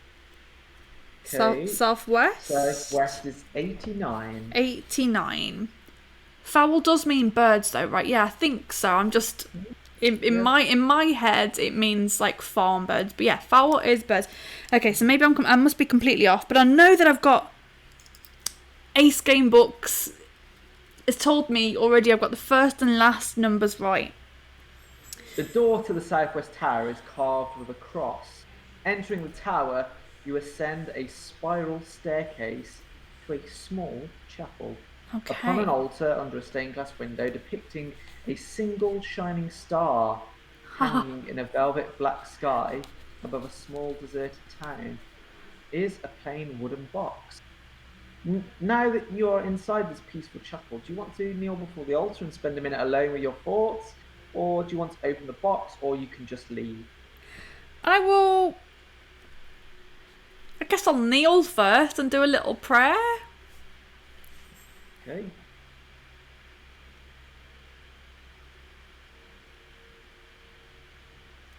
Say a little prayer for you. Kneeling before the altar, you close your eyes and listen to the sound of your breathing. You feel like you could doze off at any moment, but then, in your mind's eye, you see a tower without a door, but clung all about with thick vines of ivy and knotty branches of a holly rooted within the ice-cracked mortar between the stones. Blinking yourself awake, you really think that you should be on your way again. However, if you haven't already tried to open the box, would you like to do so now? Or you could just leave. Sure, let's have a little look in the box.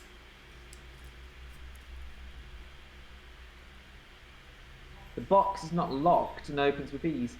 Lying inside it is a large silver key embossed with the number 37.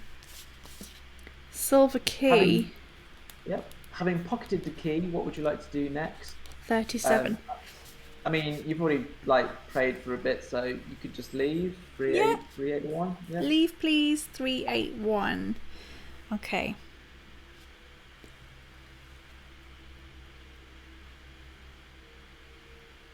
Okay, so we're back at the courtyard again. You have Okay. the southeast and the northwest tower to explore. Let's try southeast. Southeast is 148.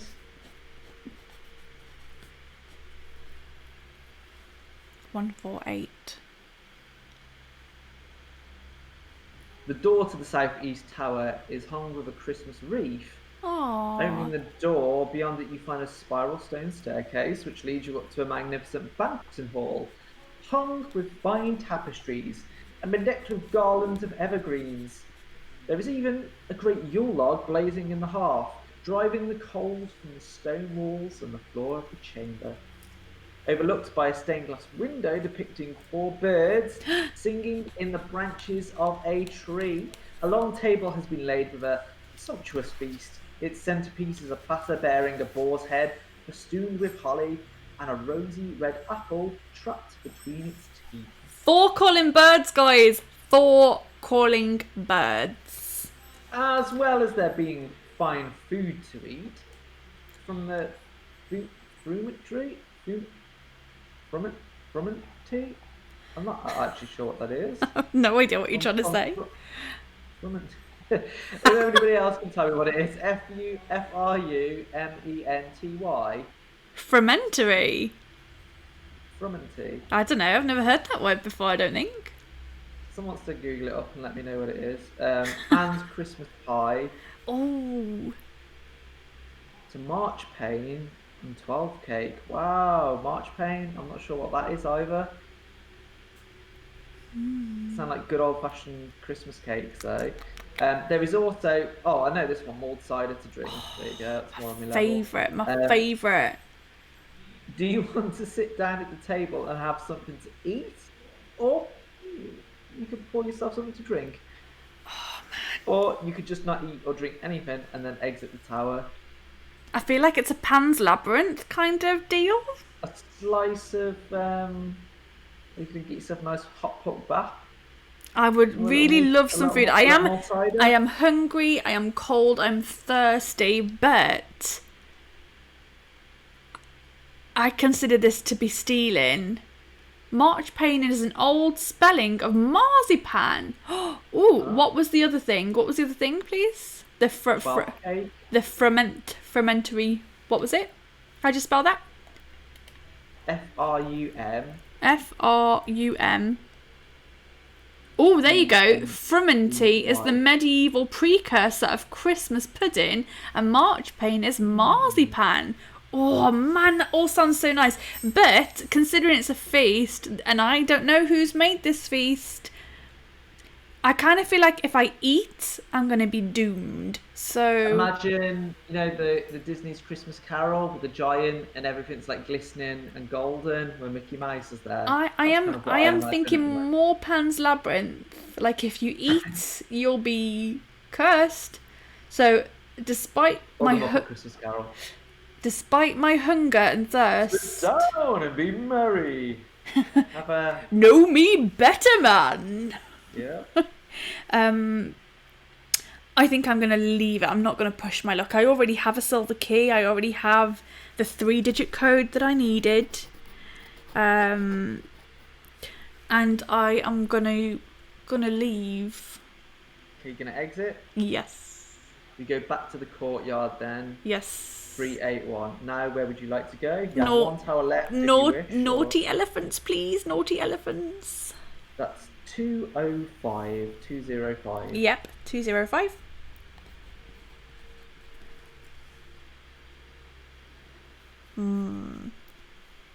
Oh, frumenty is like a Christmas porridge. Oh, that sounds absolutely delicious. Like that. You would like that.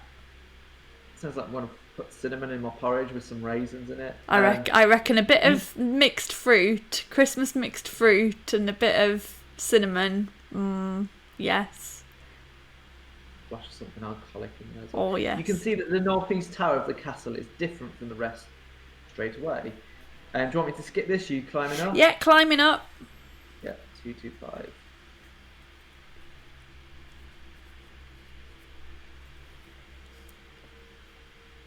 Oh, you need to do an endurance test though again. Ah, okay, that's fine. I can do that. Still got an endurance of 22. I've rolled a 6. 7, 8, 9, 14. So I'm all good. 397 it is.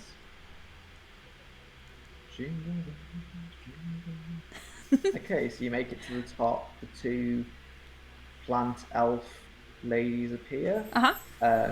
You want to solve the riddle? Oh yes, please. 3, 4, 1. So we've got 3 ships sailing in. We've got 4 calling birds, and then the 1 star in the sky. That's my theory. So what's your final answer? Sorry. 3, 4, 1. 3, 4, 1. 3, 4, 1. Okay, patience. Santa Claus doesn't like impatient children. 3, 4, I'm just 1. excited. 3, 4, 1. Okay.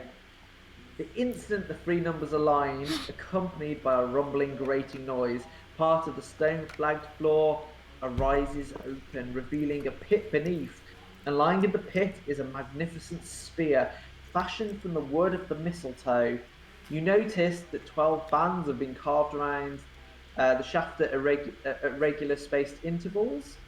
Record the mistletoe spear on your adventure sheet, along with the fact that it's circled by 12 bands.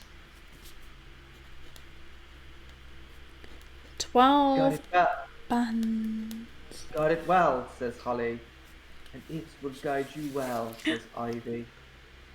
Aww. Taking the prize with you, and with no other way back down the tower, you climb out the window and descend to the courtyard below. Bye, guys. 381. 381.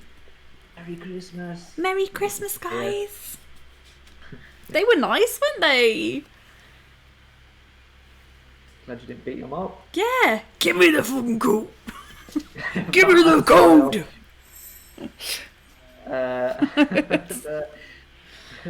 Yeah, so when Santa asks you to be naughty or nice, Maybe a little bit naughty. Mixed.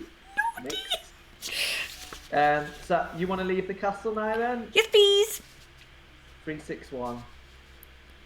I didn't even steal any food, but I did take a key. So you leave the castle and you are beset by a whirling blizzard. Uh-oh. The freezing wind tugs at your clothes and your hair, and you're forced to half close your eyes against the stinging cold. But then you see a face within the snowstorm, a chingly beautiful face, and you realise that the howling of the gate is actually a shrieking scream.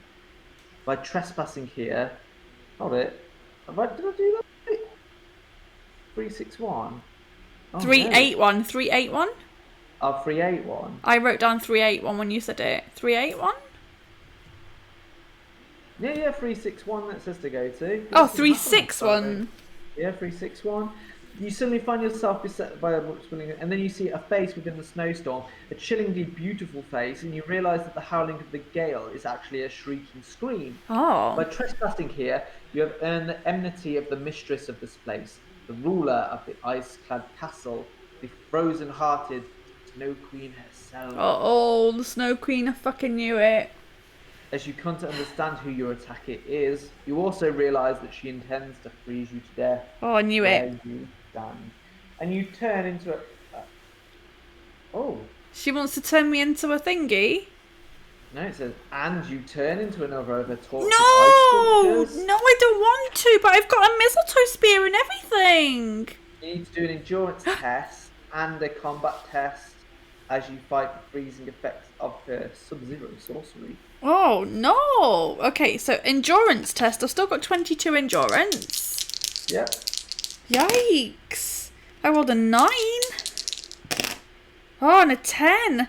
Okay, so 19. So just under my endurance. So I'm okay. You need to do combat test now. Combat test. Just 2? So I've Yeah, got I a guess 9 combat. Oh, good. Smash out now, I guess. Okay, so I've got a 5.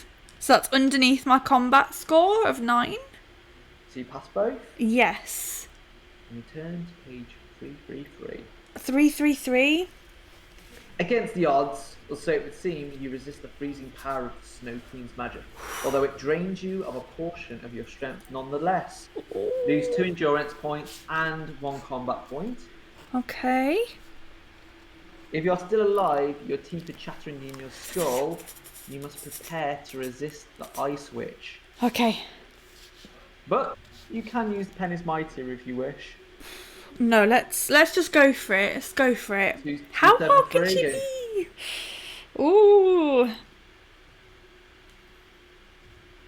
Okay. Shrieking at you, her voice the shrill keening of the wind, the elemental spirit that is the Snow Queen attacks, bombarding you with blasts of hail's hard pellets and dagger sharp shards of ice. In this battle, the Snow Queen has the initiative. Wish me luck, guys. Here we go, Snow Queen. Her stats are as follows. Combat 8. Right. Endurance 11. Okay, so we're on even footing with the combat. And I have a +2 because I'm using my silver sword. We'll be okay. We're going to be okay. She rolls a 19. I got a 9, 10, 11. I also got a 19. Okay, let me just read this. Okay, that's fine. So we take 1 point each. 1 point each. And no one has the initiative. Okay. Round 2.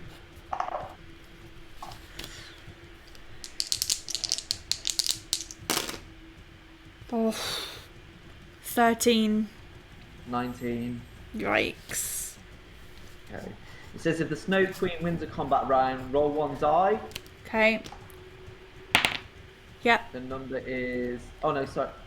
It's Ooh, a me? I guess this is you that rolls it, right? Yeah. So you roll... what did you roll? a 3. It's an odd. Okay. If your number that rolled is odd, you are struck by dagger shards of ice, lose 2 more endurance points. Oh no, is this on top of, or? I think on top of, yeah. I would say so. Because I've been hit, and then she's probably ice blasted me. What are you trying to figure out? She's definitely hit me. Here when you can take more damage. If the number rolled is even, you are bombarded by hail. Roll the die again.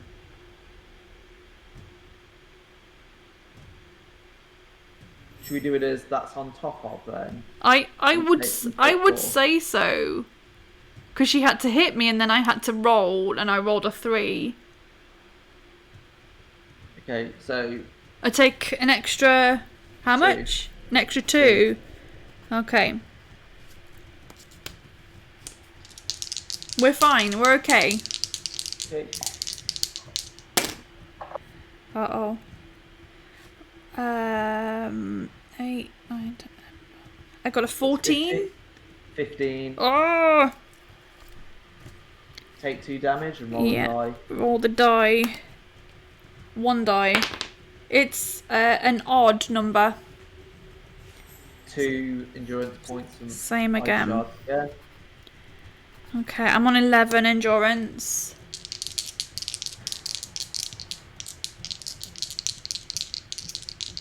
She rolls a 21. 9, 10, 11. Oh, I got a 19. So she hits me. Roll 1 die. It's an even. Okay, so if you roll even, you are bombarded by hail. Roll the die again. It's an odd. If the number's odd, you lose 3 endurance points. Ouchie. The hail splashes across your skin. Ouch. Oh, god damn. I'm on 6 endurance. Guys, I'm gonna die. She's kicking my ass. Okay, that's more like it. I got a 20. She rolled 13, so you hit her. I hit her. Yes. Get in. You get the advantage +1 as well. Yeah, I will do. Wicked. So she was on 9. Now she's on 7. Cool. Cool. So now I have the... I've got her down as being on 10. Oh yeah, okay, sorry. No, oh yeah, because we only hit 1. 10. You drew. So she'd be on She's 8. on Sorry. 8. Yep, sorry. On 8. My fault. You just rolled a 15. 10, 8, 9, 10. I've got 10, 18, 19, 21. Yeah, that hits. Awesome. She's on 6. Okay, we're both on 6. We can do this. Come on. I got a 19. 14. Yes, come on. She's on 4 health. Come on.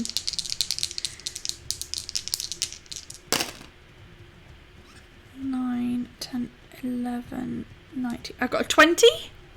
She rolled 12. Yes. Oh my god, I'm gonna kill her. She's on 2 health. 2 health, guys.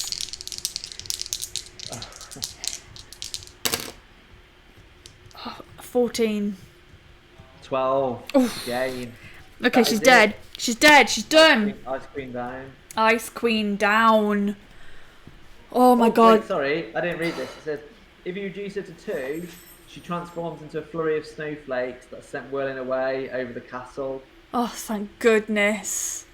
Thank goodness. We go to 227 now. 227. That was tough, and I've got nothing to help me regain any stamina. 227. The Snow Queen's hold over this place Wait. is broken. That is going to be a save right there. Snow Queen, 227. Okay, cool. And then note that you have the holly spear as well. The mistletoe spear, yeah, I know. Yep. Yep. A violent shaking besets the foundations of the frozen fortress. Great blocks of masonry and ice come crashing down as the castle starts to collapse. Oh my goodness. Do you have the code word crowned recorded on your sheet? I don't. No. 7. With the castle walls crashing down about your ears, you sprint for safety, hoping to get out before the entire place collapses. Agility test, please. Oh, agility test. Yeah, you got to dodge the masonry. I passed. I rolled a 2, and my agility is 9. 168. 168. You hurtle through the gatehouse as the portcullis of ice comes crushing down behind you, and over the ice bridge just before its supporting arches give way, and it falls into the crevasse surrounding the castle, leaving the ruins of the Snow Queen's castle behind. You set off north again, turn to 244. 244. Well done. Oh, thanks. That was tough. Oof. And so, you come at last to the foot of a steep mountain pass, and the great tongue of the ice that protrudes from it. The front face of the glacier rises like a cliff far above your head, and yet, if you are to proceed beyond the ice rim peaks, you are going to have to attempt to scale it. You don't have ice picks, right? No, still not. You got to do this in your slippers again? Got to do this in my slippers again, yeah. Yeah. But we did it before. Endurance test again, though, please. Can you do it again? Endurance. I've only got an endurance of 6. Yeah, endurance test it is, I'm afraid. Lee looks adorable in the antlers, I know. Oh, thank you very much. Okay, so I've already rolled a 6 there. And another 6, so I don't pass this time. You fail. My endurance is only a 6. Scaling the glacier is not only physically exhausting, it's also made doubly difficult by the fact that you have to cling on to the freezing structure of the ice cliff by your fingertips. In the end, that combination just proves too challenging, and as you are reaching for a higher handhold, you lose your grip on the ice cliff, tumbling down to the bottom. You land in the snow, but you don't get away unscathed. Oh no. Ouchie. Roll 1 die and add 1. Oh. You'll deduct this as endurance points. Oh god, I did 4 damage. I've only got 2 health left. So it's 4 plus 1. No, 3 plus 1. Oh, so you did. Okay, yeah. So that was it.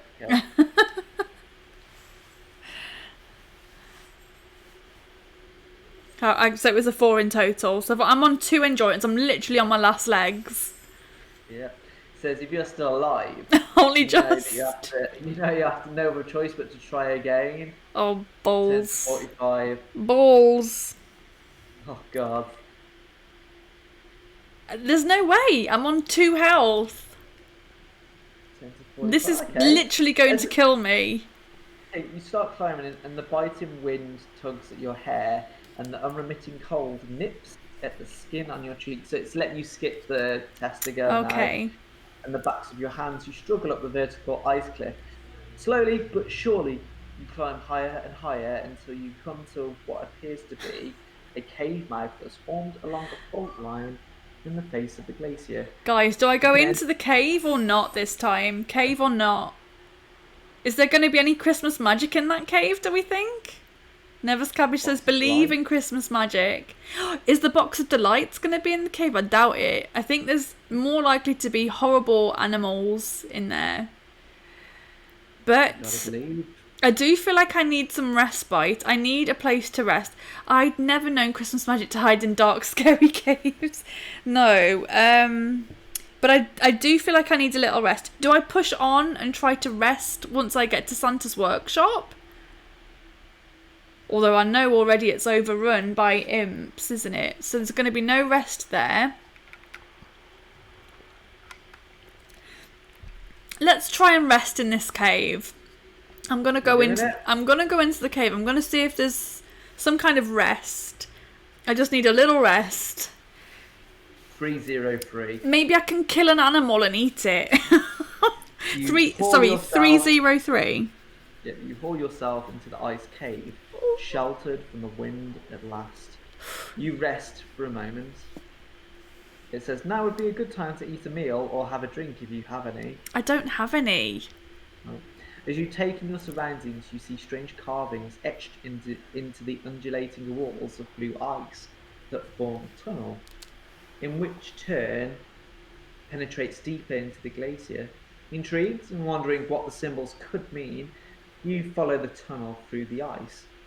An eerie blue glow seems to come from inside the very ice itself, enabling you to see where you're going, no matter how far you are from the moonlit entrance of the cave. The tunnel eventually enters a chamber at the heart of the glacier, and there, suspended in a shaft of silvery moonlight that enters through a narrow hole in the ceiling, is a most magnificent sword.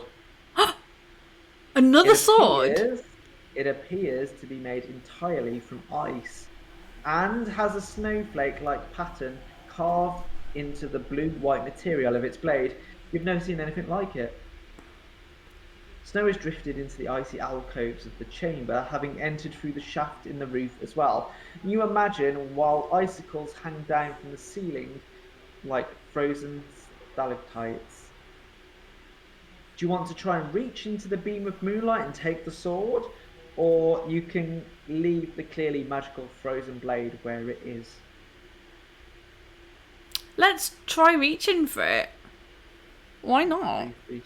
I am curious. With a K. I am curious with a K. Yeah, let's go for it. Tentatively, you reach into the beam and, feeling no ill effects, take hold of the pommel of the ice sword. There is a moment's resistance, and then you pull the blade free. You marvel at the intricate patterns adorning the blade, wondering who made it and how it ended up hidden within a cave inside the glacier.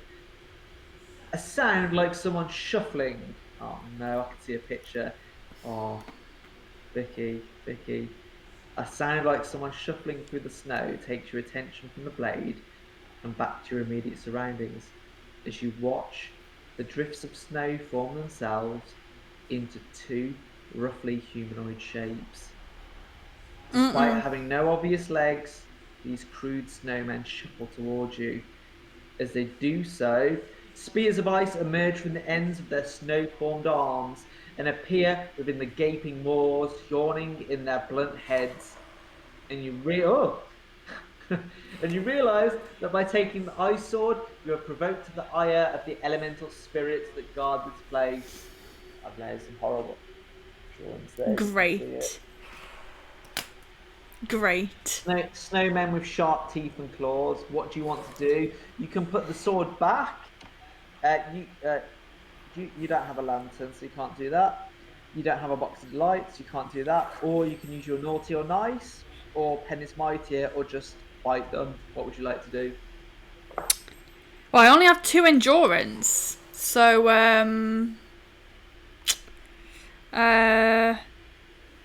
put it back, use a special, or fight. Let's try the pen is mightier. 4 to 8. 4 to 8. Cross off the use of that. Yeah. Hearing a sudden sharp crack from above, you look up as one of the hanging icicle stalactites breaks away from the roof of the cave and drops like a spear towards you. You dodge out of the way, just in time, but only just. Icicle hitting the sword and smashing it from your grasp. No! I thought it was going to say the stalactites drop and like crush the snowmen and it would all be fine. They crush the magic sword. God damn! More splintering cracks, and more of the icicles come down, obliterating the half-formed snowman. No! Oh, okay. Yeah. Fearing Okay. the whole roof could come down at any moment, you sprint from the far side of the cave. That was a close one. I honestly thought I was doomed there. On the other side of the ice cave, the tunnel continues on its undulating way through the glacier, and you follow it until you eventually emerge on the far side, at the northern edge of the mountain pass. You make your way through the mountains until the ground underfoot starts to slope downwards, and you find yourself looking out across the vast ice sheet, and there, not half a league away, you see the flickering of candlelight coming from the windows of a vast structure of stone and wood. It must be Santa's workshop. Must be Vicky. Christmas magic. Santa's workshop. That's what I said first. Santa's workshop, and then you looked at me like I hadn't said anything. Oh, sorry, the audio must have went. Oh, like yeah, Santa's workshop. Santa's workshop. Yes, okay, Santa's workshop. But I do only have 2 endurance. Like, I'm gonna get there and pass out, basically. I But need your heart's food. full of Christmas spirit, and that's all that matters. That's all that matters. You rush towards the edifice, your heart pounding in your chest, running as fast as the deep snow will allow. Before you stands an impressive entrance to the workshop, with lanterns hanging beside the huge carved double doors. But off to the left, you can see what appears to be the stables, where Father Christmas himself must keep his reindeer. Do you want to approach the workshop by the main entrance, or do you want to sneak around to the reindeer? Can you tell me what page this is, please? 100. Of 100. course. Okay, I want to go into the workshop, please. I'm classing this as a save point here, so yeah. 119. 119. Climbing the steps to the ornate wooden porch, passing snow-dusted stone statues of rampant heraldic reindeer. See reindeer, eh? You come to a halt before the grand double doors. In front of you is a large welcome mat with the word season greetings on it. Oh, season's greetings. Besides the entrance hangs a bell pull, while large brass knockers. Hey. I'm sorry, Christmas magic. While large brass knockers, fashioned. Sorry, I should have read this in the shape of snarling wolves' heads, are fixed to the doors themselves. Not quite as magical. I don't know, that sounds like a fine pair of knockers to me. How will you attempt to gain access to the building? Do you want to tug firmly at the bell pull? No. Bang on the door with one of the knockers? No. Or see if you can open the door without first announcing your arrival? Yes, that one. Number 3. 39 it is. 39. Cautiously,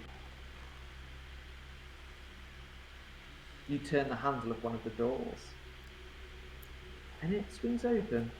Just like that, yeah. Peering through, you see a candlelit hall beyond, but no sign of another living soul. Stepping over the threshold, you close the door quietly behind you and start sneaking along the length of the hall towards the pine door at the other end. You've not got far when, with your next step, you feel a floorboard give under your foot. Oh no! You hear a click. Before you can do anything to save yourself, a trapdoor opens in the floor directly beneath you. Turn to 275. Is that a trapdoor sound effect? Yeah. That's pretty cool. Thanks. Well prepared. Thanks. You slide down a chute only a short distance before dropping into an underground chamber where your fall is broken by a pile of reindeer dung. No! What an unpleasant place to find yourself. The Christmas miracle. At least it means you're not hurt. Do you have the code word cold? I do! With a K. 316. Climbing down from the top of the mound of manure, you make your way along an underground passageway which ends at a small chamber. The only interesting features of the room are 2 doors leading from it. Both bear painted wooden plaques. But the one on the left-hand door reads toys. Okay. The sign on the door on the right reads games. You doubt you could climb the slippery chute back up to the trap door, so your only way is onwards through one of the doors in front of you. But which door do you choose? The one marked toys or the one marked games? Never's Cabbage says, if there is mushrooms growing on it, just don't eat it. Okay, so smelling of poo, I think that I am going to choose games. Games it is, 142. Games. 142. Okay, I've chosen games. Oh, please be good. You boldly step through the door, Okay. which slams shut behind you. Roll 1 die. Tell me if it's odd or even. Oh, shoot. It's even. 3 for 3 it is. You are standing in a tiny room with pine-clad walls. Checking the door by which you entered, you discover that it is locked and there's no keyhole. In front of you, however, are 2 more doors, identical in every way, except that one has been painted with the word 6 and the other the word 7. Above the doors, a colourful sign reads, "How many swans are swimming?" 7. Clearly, only one of the answers presented on the doors can be correct. And you imagine it would be wise to choose the door with the right answer, but which door is it to be? 6 or 7? 7 How many swans are swimming. 7 swans are swimming. 7 swans are swimming. 7 swans are swimming. 7? I'm taking 7. that's your answer. 6 swans are swimming. No, 6 geese are laying.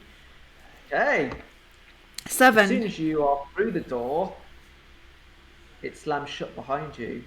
You are in another small room with two more near identical doors in front of you. But this time the question painted on the facing wall reads, "What were the names of the 3 kings?" What? Three names are painted on each of the doors, but which door, Vicky, will you choose? You have a door with... Oh god, this is going to test my Christmas knowledge. I feel like I should have brushed up on the nativity play. Oh god. Melkor, isn't that? No, that's Sauron, isn't it? Melkor, Casper, and Balthazar. I know Balthazar. Melkor. Sorry, I'm jabbering all over the place. So the first one is Melkor, Caspar, and Balthazar, or Melkor, Caspar, or Belshazzar. Belshazzar. That one. Oh, I was remembering a bit from Jingle All the Way, you see, where he says, okay, maybe I might be wrong. With the present nestled safely under the tree. I can't wait. I can't wait to watch. One of these names. He mentions one of these names, so I thought that was the... So you've chosen Belshazzar. Yes. 4, 5, 6. Casper the Friendly King. Casper the Friendly King. Sauron and Casper and Belshazzar. Okay. 4, 5, 6. 4, 5, 6. Correct. Oh, thank goodness. Well, I mean, it doesn't say correct, but it says you're in another room, so I'm assuming you were correct. Another 2 doors in front of you again. This is the Christmas quiz zone. Oh, jeez. Pretty cool. 2 similar doors again. Another question reads, what? Oh no, what is the name of Father Christmas's wife? Mary or Mary? Oh, Jesus. Oh. Have we got any Christmas aficionados, nerds out there that we can know this? It's got to be Mary, right? Merry Christmas? Merry Christmas? Merry Christmas? Is it as on the nose as Merry Christmas?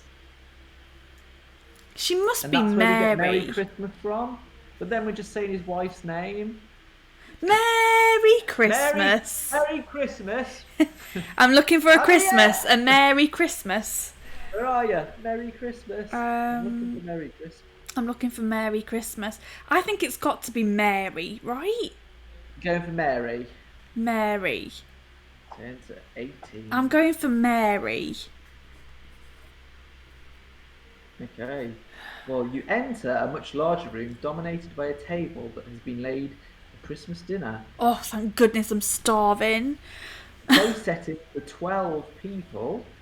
There are bowls of crispy roast potatoes. Oh, my favourite. Succulent pigs in blankets. Oh. Sprouts by the bucket load.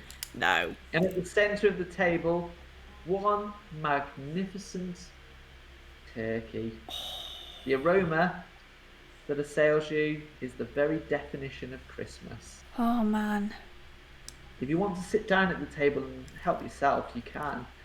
Or you can resist the tempting smells and leave the dining room through the door on the far side. I am very, very hungry. A little Christmas dinner, or are you going to pass it? I feel like this is Santa's workshop. This has got to be a good feast, right? This is probably for the elves. Like, I don't feel like this is going to be a trap. I feel like the other one would have been a trap.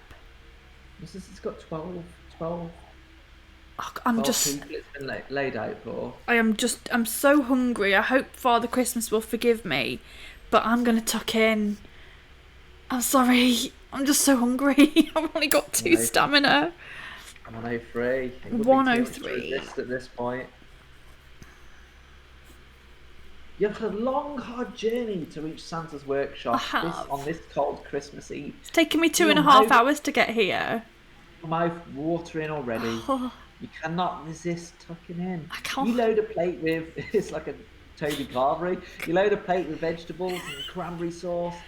Finally picking up a carving knife to carve yourself off a nice slice of delicious, moist turkey. Oh, God. Which you fully intend to smother with a rich, silky gravy. Oh my God, we might have to cancel this stream now and just have some food because I'm really hungry.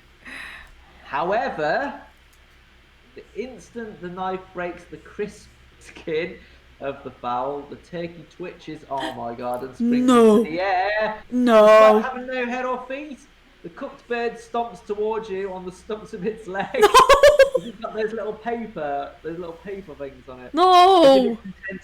As if it's intent on teaching you a lesson. I'll be a vegan. I'll become a vegan. I swear it. Well, no, he's not going that far. He's saying just a vegetarian will be enough for him. Okay. It says he's intent on teaching you a lesson on becoming a on vegetarianism.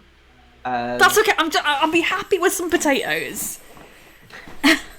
I'm just so hungry. I'm sorry, Mr. Turkey. I'm sorry. You can use your penny's mightier ability if you have any left. I do have one left. Or you can fight the Christmas turkey. Fight the Christmas turkey. Oh, Jesus. What are you going to do? Fight the undead turkey? I'm just so hungry. I'm going to kill it and carve it up. I'm sorry. You're going to eat it? I've said I'll become a vegetarian, but it's coming at me. You're going to use your teeth for this fight. Okay. 183 it is. 183. Yeah, we're battling, are we? You're going to fight the Christmas dinner. You have initiative, though. The roast turkey. The roast turkey has a combat of 6. Good. I don't think that's quite the right sound, is it? Combat of 6. A combat of 6. That sounds like the noise you make after you've eaten your Christmas turkey. Excuse me? Combat 6, endurance 5. Right, let's fight this turkey. Let's carve this turkey, guys. I've still got a combat of 8, and I've got initiative, and I've got my special sword. I'm golden. Like the crisp skin of the turkey. Yes. You rolled a 16. 8, 9, 10, 17. I've got an 18. Okay, you carve a piece off the turkey. Oh, let's carve this turkey. It's down to 3. Oh. Give me your meat. 17. 11, 19, 20, 21, 22.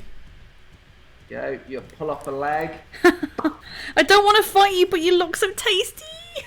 And you start eating that. The leg meat. Leg meat.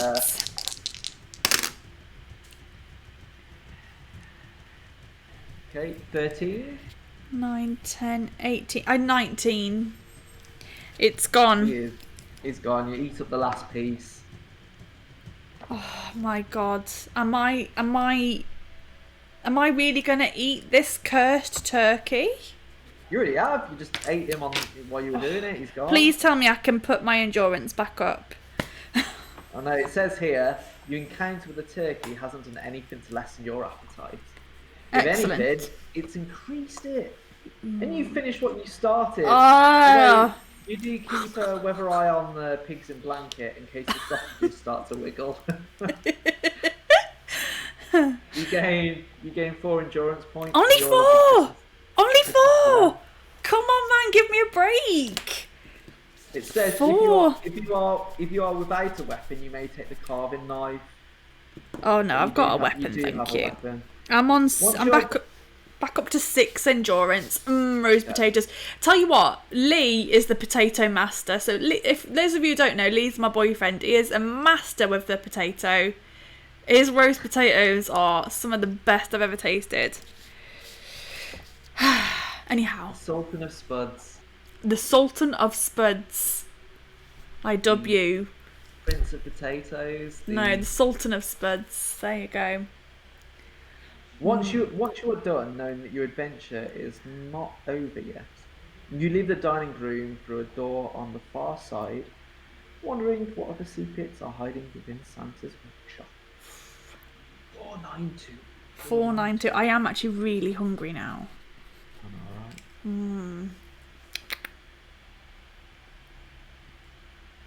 See if I can kill you so I can get some grub. This is the longest I've ever lasted in any adventure, I think. This is a great book. This is awesome. I'm really loving this. Find yourself. I like the Christmas quiz at the doors. That was really cool. Yeah. And biting a Christmas dinner at the end. You find yourself in a broad corridor lit with holly-wreathed Christmas lanterns that run both left and right, echoing from the right. You can hear there was a noise such a clatter, a noisy clattering. Ooh. While to the left, you can hear nothing at all. Ooh. Which way do you want to go? Definitely Left the or right? left. Silence, please. To the left. To the left. To the left. 461. The corridor ends at a large wooden door bearing a grim visage carved into the wood, like some hideous cross between a man and a goat. Oh. While on the lintel above the door, someone has painted the words, "You better be good for goodness sake." That's what the Krampus said to me. Listening at the door for a moment, you hear what sounds like the muttering of low voices coming from behind it. Do you want to risk opening the door, or you can leave well alone and head back up the corridor the other way? Thanks for the follow, Pete. I kind of feel like I want to go back the other way. Gonna back off. Yeah, I think I want to go back the other way. 362. 362. Let's explore both of our options. Okay, you make your way along the lantern-lit corridor and you eventually come to a set of double doors which swing open at your touch. You find yourself at the entrance to a cavernous kitchen. Ooh, nice. Everywhere you look, strange, overweight, goblin-like creatures wearing food-stained aprons and tall chef's hats are preparing platters of the most marvellous confections. You can see trays of marzipan fruits, candy canes, meringues, candied fruits, toffeed apples, A box of delights! as well as the most magnificent jellies, bowls of boiled sweets, mountains of mince pies, donuts, cakes, Oh my corn. god, this sounds incredible. The sight of the sublime sweetmeats and the delectable syrupy scent that fills the air have your mouth watering in moments. And a great oven bathes the kitchen in its infernal glow, whilst making it almost unbearably hot for someone wearing a dressing gown. On the far side of the kitchen stand a set of double doors, which you hope will lead up to Father Christmas's workshop. The kitchen is so chaotically busy that you are confident you could sneak across it, duck in under tables, behind pillars as required, and escape without being spotted by the curious confectioners. And so you set off, dropping to your hands and knees to crawl under a table, when a goblin chef walks past carrying a tray of iced buns. It would be easy to snaffle a prize from one of the trays of the tempting treats as you make your way through the kitchen, and I know you like an iced bun. I love iced buns. Do you want to give in to the iced temptation. I think as a Oh, baker myself, I think if someone really honestly couldn't resist something so much that they had to take it, I'd be like, obviously I've made something that looks delicious enough for someone to steal it. Have you frozen? Oh no, you're okay. I'm just reading because it said ice buns before, but it says if you want to try and grab this temptation, it's actually a cooling toffee apple. So a toffee apple that's just cooling down. Oh, Or so you're not actually getting a nice bun, if I that makes any want an difference. iced bun. I don't want a toffee apple. You eat toffee apple or you continue your way through the kitchen. Ah, man. Ah, I feel like I feel like if someone touched my toffee apple as they were calling, I'd be a bit angry. And I'd be like, "What are you doing? That's hot, and you're gonna get your sticky fingers on it, and put your paw prints on it. Get off, um, You balls off. get your paws off." I think I'm gonna leave the toffee apple. Okay, so you leave it and continue your way across the kitchen. Oh, You're I'm going looking for a box of delights. Actually, if anyone can help me. We turn to 308. 308. Did you malfunction there? I did, I shut the You need food. Yeah, I do need food. I need food too. It says here, do you have any uses of your naughty or nice left? I do. I have all three. Turn to 300. 300. I'd also take an iced bun, but yeah, definitely leave the apple. Have I had to use my naughty or nice? You asking me? Did I have to use a naughty or nice there? Well, I'm just turning to 300. No, Okay. I think it just wants to know if you've used it or not. Okay. Reaching the far side of the kitchen, you push open the double doors. Oh, yes. I mean, it doesn't say here to tick one off.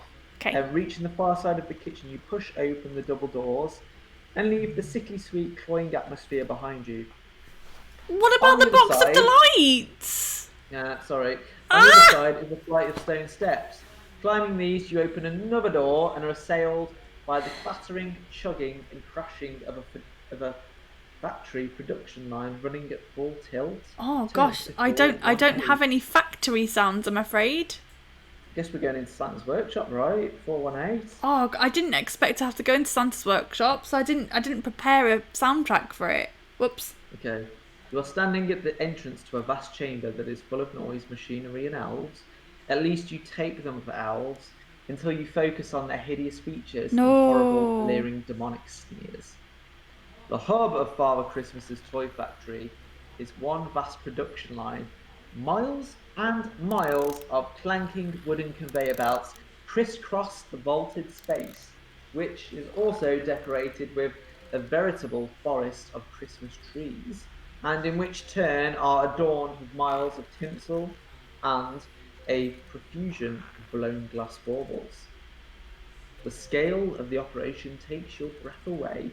Everywhere you look, there are mountains of presents tied with ribbon. The horrible, impish creatures working at the production line are adding to the stacks all the time.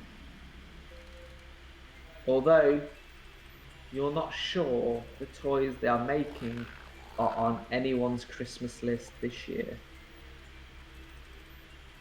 There are grim-faced dolls wielding bloody axes, headless teddy bears, and clockwork creations with snapping trap jaws. Over the clattering of the assembly line, you can hear the cackling cacophony of the imps singing. On the first day of Christmas, Lord Krampus made for me mass carnage and cruel devilry. On the second day of Christmas, Lord Krampus made for me 2 pudding bombs and mass carnage and cruel devilry. There we go. Okay, well, I'm glad that you could sing that because I don't have any imp music.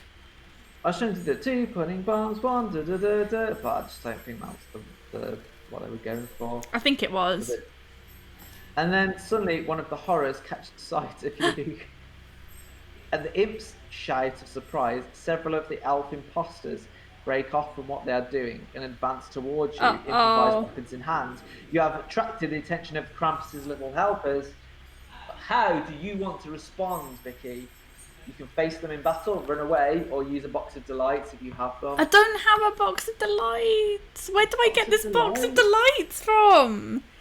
Would you ever So have to what do you take? wanna Maybe if I tried to take the apple, they'd be like, don't touch that. But instead, here, have this box of delights. What would I like to? Well, I only have 6 endurance. So, what are my options here? Run or fight? Run or fight. They're scampering towards you like gremlins. Can I run? Run away? Run away, please. Run away. You wanna run Run away? away! 4-3-4.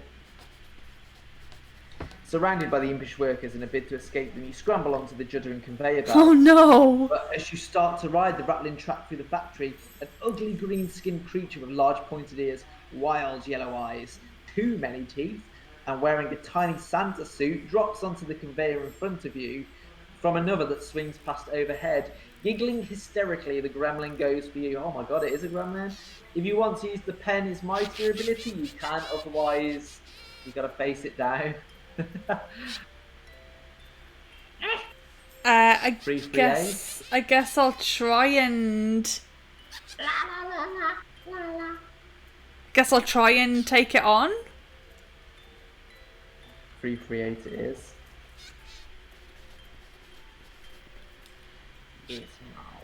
The gremlin looks at you with a gleeful smile on its face as it reaches for you with hands that end in cruel-looking claws. In this battle, the gremlin has initiative. You literally are fighting gremlin. Oh god. Combat 7. Oh no. Combat 7. Endurance 6. Okay, I've also got an endurance of 6, so. And I've still got my silver sword. Because you're on the conveyor belt, trying to keep your balance, you deduct 1 point from your combat rating. No! Yep.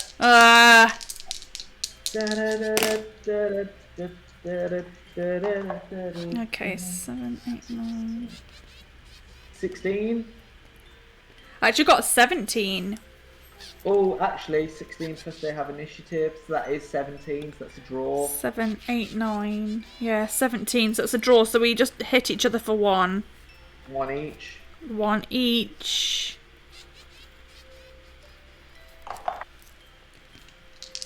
Oh, I haven't started the battle music. Whoops.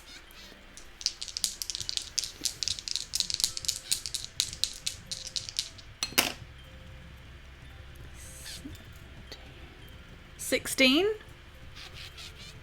17. No. So it Hits. hits you for 2. Jeez. I'm on What are 3. you- I'm on 3 Okay. endurance. Right. It says here if the gremlin scores 2 consecutive strikes against you, turn to 319. And even though you drew, he did hit you, so Yeah, I'm it did. counting that. So it's 319.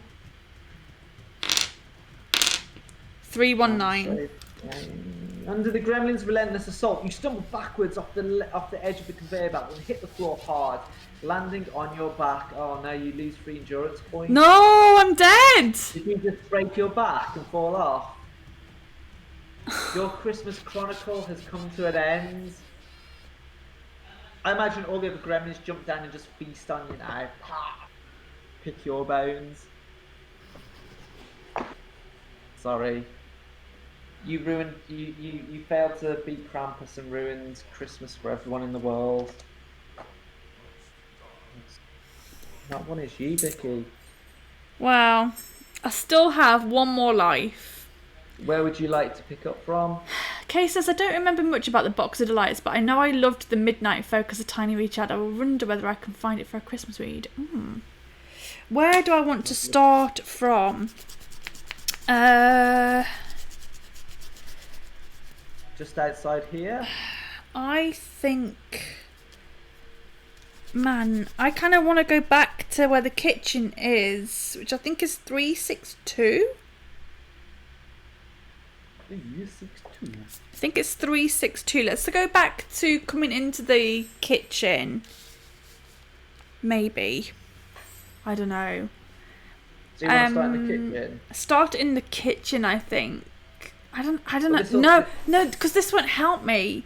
Yeah, the only way you can go is take the toffee apple, but it'll bring you back to the gremlins from It this will, way. won't it? Let's go back to 492 then. I think that's where I was looking at the other door.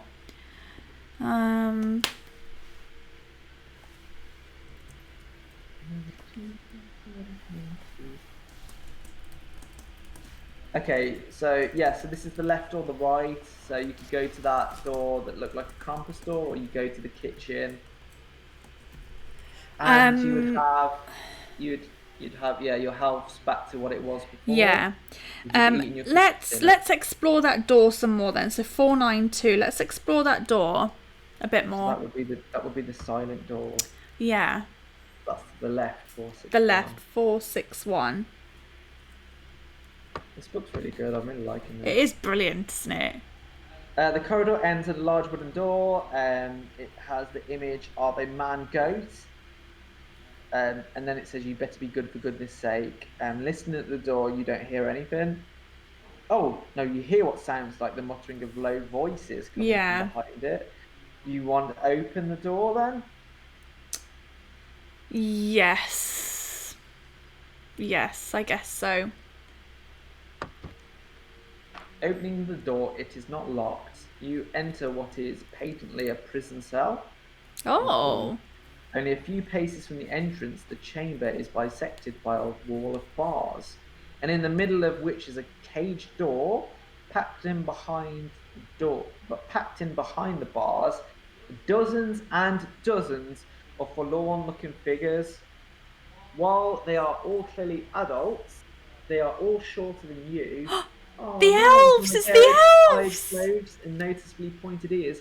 You can only assume that they are the Santa's helpers. The elves! The elves you would expect to find slaving away in his workshop. Oh! Prefer it here than working for free. Upon catching sight of you, their changing expressions run up the whole gamut of emotions. Anxious to bewildered to hopeful as they realise that you are not the one who imprisoned them here, but that you might actually be able to be their salvation, Vicky. True believer! I've been watching too many Christmas Chronicles. Who are you? I'm Vicky. The female I'm gonna elf get wearing you out. purple clothes and red curly-toed shoes. You tell her your name. I'm Vicky. And as the elves press you for more information, asking how you came to be here, you end up relating the details of your journey through the Arctic wilderness to the home of Santa. In return, they tell you how Krampus and his imps took them by surprise, rounding them up and imprisoning them in the very cell that had been the Christmas Devil's home for the last 2 millennia. Ooh, wow. Let us out. We will help you overcome the usurper and his imps and put them back where they belong. Female elf, whose name is Sugarplum, says with grim resolution. That sounds like a much better plan than taking on the Christmas Devil by yourself. However, the cell is locked and there's no sign of the key. Do you have a set of lock picks? No. Or a skeleton key? Oh, I only have a silver key with the number 37 on it. Yeah, I don't. 10399. Have you got any of that magic tinsel that they use? Too much Christmas Chronicles again. That's the Santa Claus. Santa Claus, isn't it? Have you got the Christmas tinsel? Tinsel, not only for decoration. Tinsel? Not just for decoration. Anyhow. Okay, the chief no. elf says, Krampus has the key. The chief elf's name is Jingle. Look, I think I know where the spare key's kept, says Sugarplum. Where? You ask excitedly. Mrs. Christmas keeps one in the pocket of her apron. Oh. And where might I find Mrs. Christmas, you ask? In her pantry past the kitchens, says Jingle. Oh. And where are the kitchens? At the other end of that corridor, says the chief elf, pointing to the grim doorway by which you entered the dungeon cell. And Okay. you know where the kitchen is. Yeah. Okay. It says, if you ever find yourself reading a section that begins reaching the far side of the kitchen, so if that sentence comes up, Yeah. you may look for Mrs. Christmas's pantry by deducting 50 from Apron. the Her section. apron. Yeah,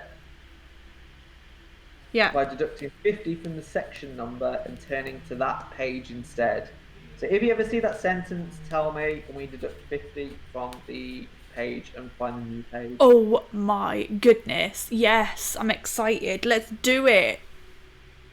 They all jump. Yay! But for the time being, you have no choice but to leave the elves and make your way towards the kitchens 362.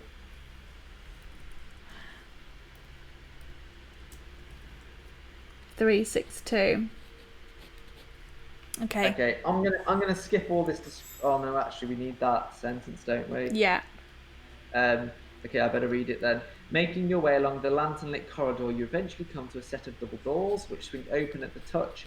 You find yourself at the entrance of a cavernous kitchen.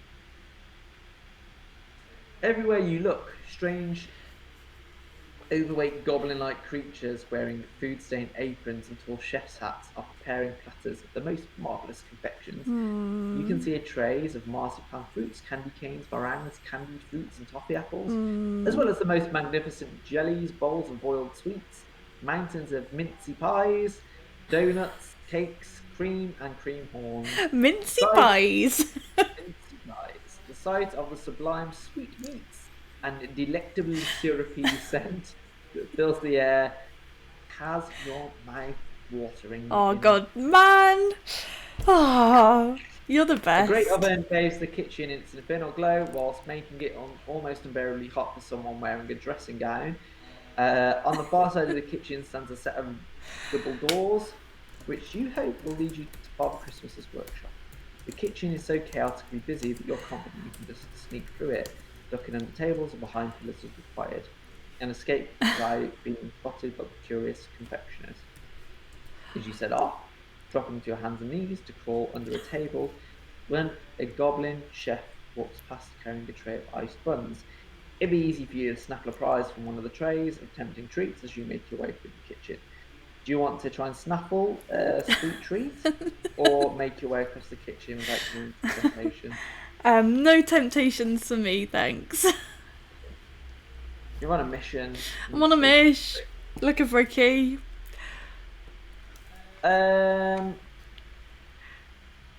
Yes, you have naughty or nice ability, right?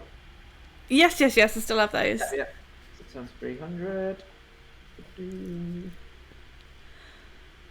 Okay.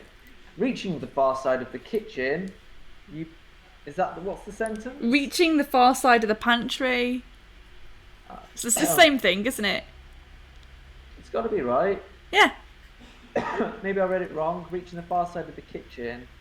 Well, I deduct 50, right? Yeah. So let's see if this works. So you need to go to 250.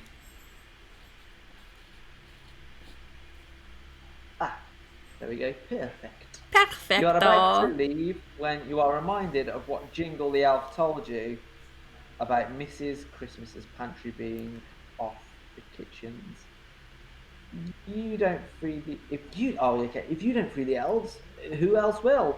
You owe it to them to at least try to find the key to the prison. Let's save Christmas! Darting glances around you through the clouds of steam filling the kitchen, you suddenly catch sight of a door with a painted sign on that reads "Home Sweet Home." Aww.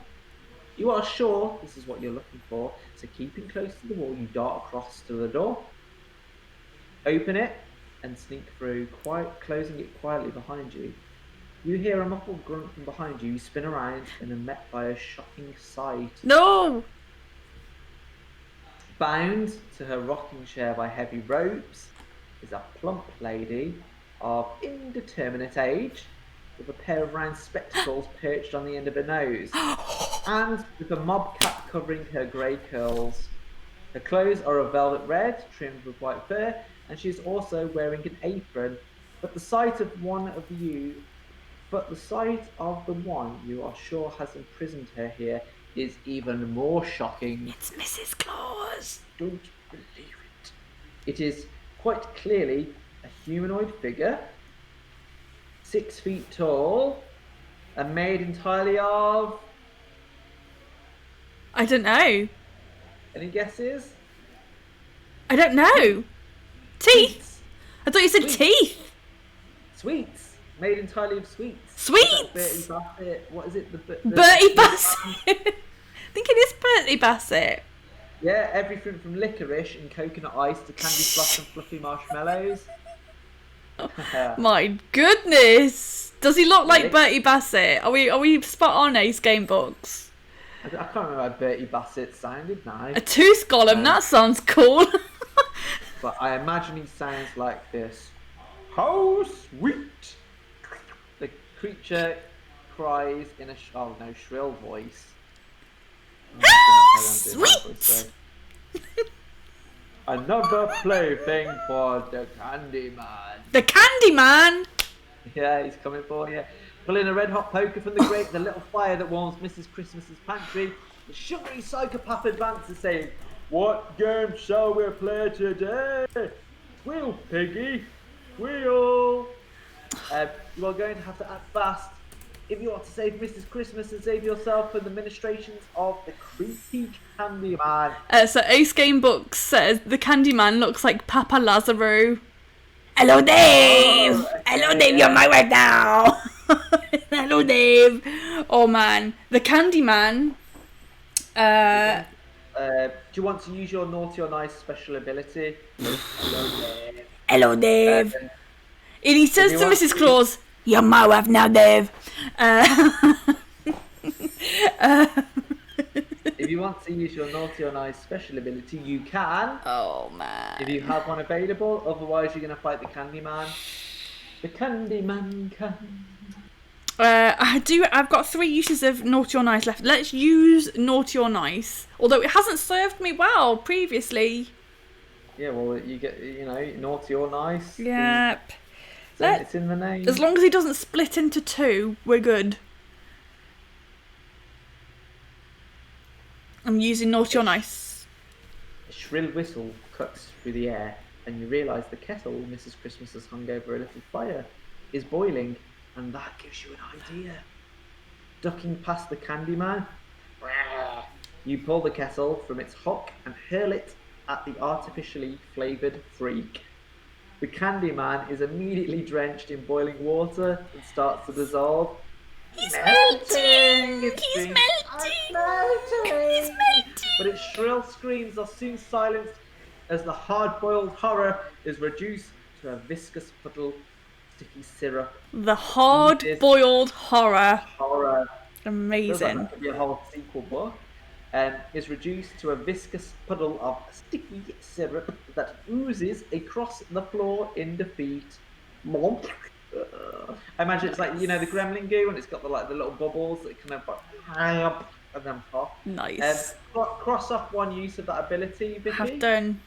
And turn to 4:30. After, if they leave it, they could just scoop it up, right, and have it and break it into pieces as a snack. Turn to 4:30. There you go. That's a good save point there as well. Lovely. Oh my god. We are capture dealt with. You turn your attention to the old lady, hastily untying her. And I'm going to say to her, "Oh my god, I so want to be you when I grow up." Oh, thank you, dearie, Mrs. Christmas says as soon as you remove the gag from her mouth. For a moment there, I really thought I was done for. Oh, you did the best little old ladies. What happens, you ask, as you set to work loosening the ropes binding to her rocking chair. Oh, it was that Krampus, the fiend, and after we've provided him with a roof over our head all these years. Oh no, sorry, I just made that bit up. With a roof over his head, these last... Oh, on it. Wait, I just made that up. Just rewrite in your book there.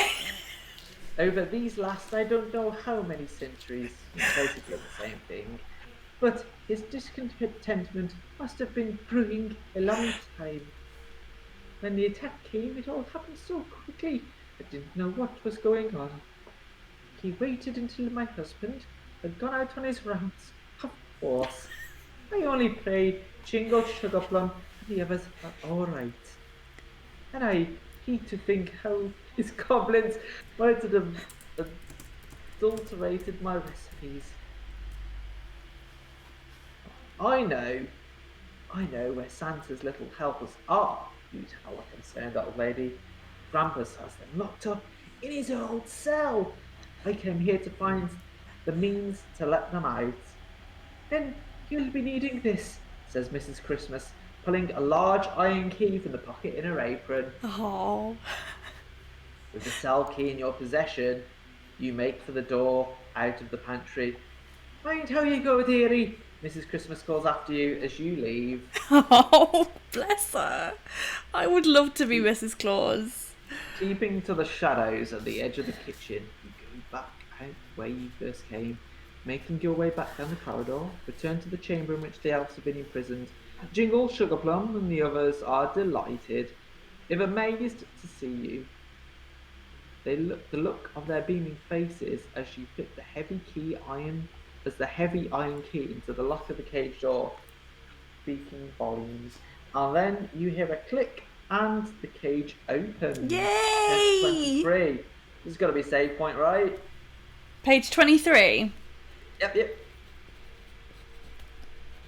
Save the elves. The elves burst from the dungeon cell and charge along the corridor beyond, shouting and hollering, whoop, whoop, carrying you along with them.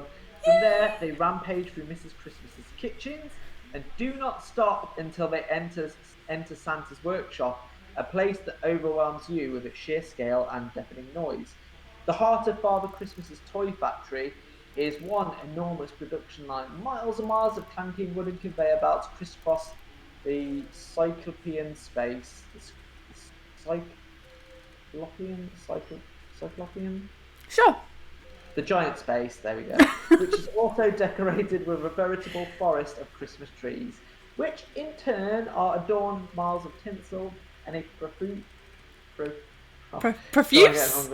You are getting hungry, you're flagging. Of blown glass baubles, and everywhere you look, there are mountains of presents.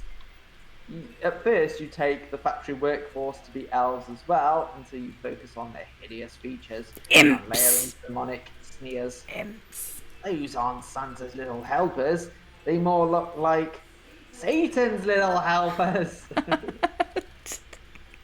The toys are horribly impish creatures. Oh, the toys, the horrible impish creatures are manufacturing don't look like the sort of thing that you would imagine many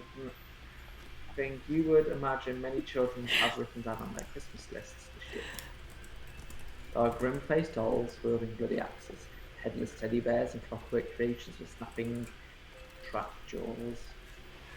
Upon seeing the imps and the booby-trapped toys, they are making a roar of rage. Whoa! Rises from the elves, and they pour into the workshop. Get them! Ah! Arming themselves with anything that comes to hand, from spanners to screwdrivers to mallets and crowbars, the elves attack the imps. I'm imagining Nat McFeagles now. Yes, Scunners. Yeah, we Scunners! As the elves engage an impish army in pitched battle, pointing towards a wooden staircase at the far end of the hall, with a grand set of double doors at the top. The chief elf Jingle calls out to you, "Fine Father Christmas!" You don't need to be told twice. You sprint for the stairs, taking them two at a time, and throw yourself through the doors entering the centre of operations at the North Pole. Holy schmoly, 485. We're doing it.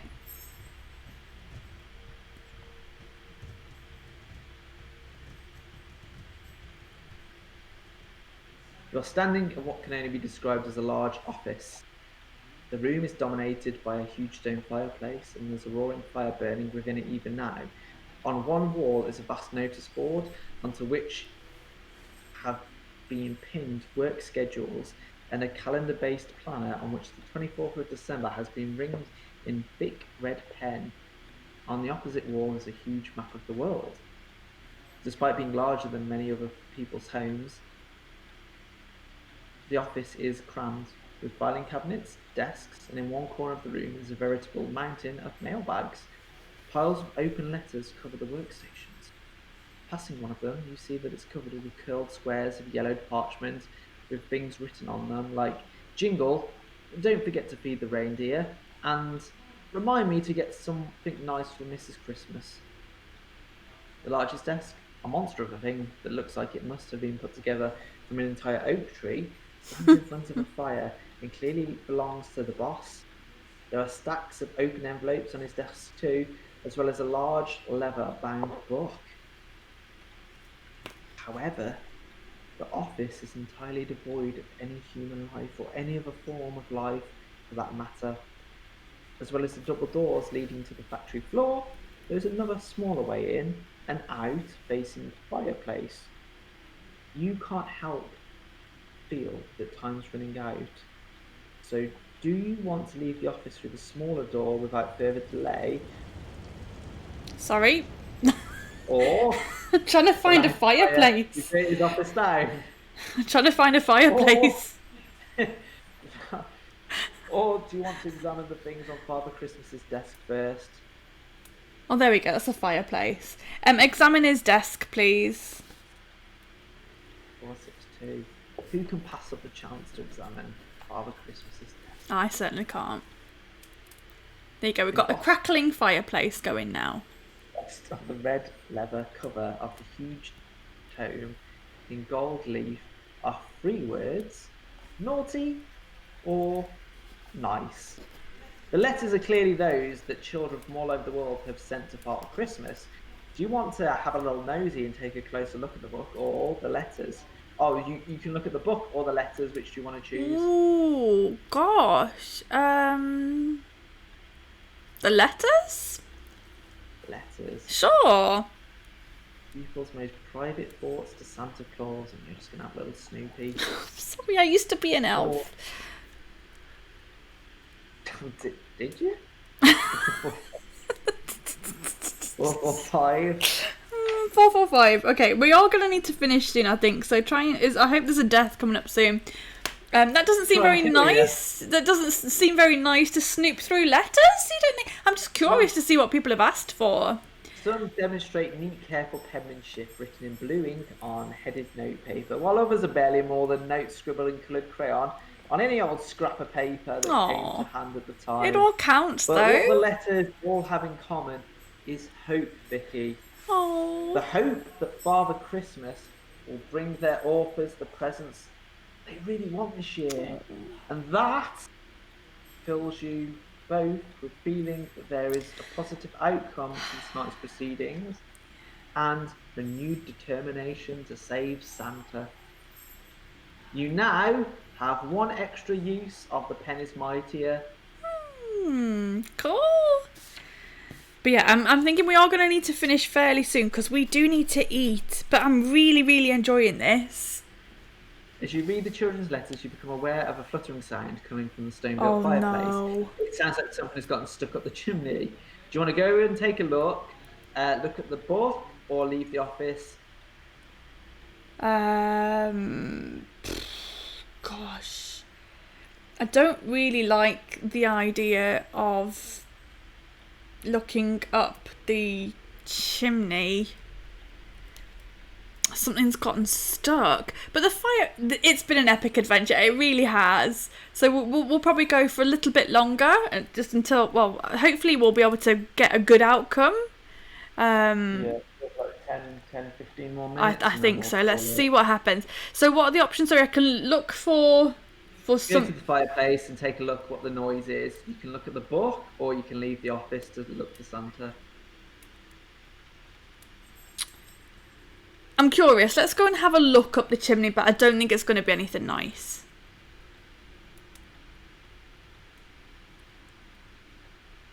Do you have the code word creepy? I do have something creepy, yes, with a K. 454 it is.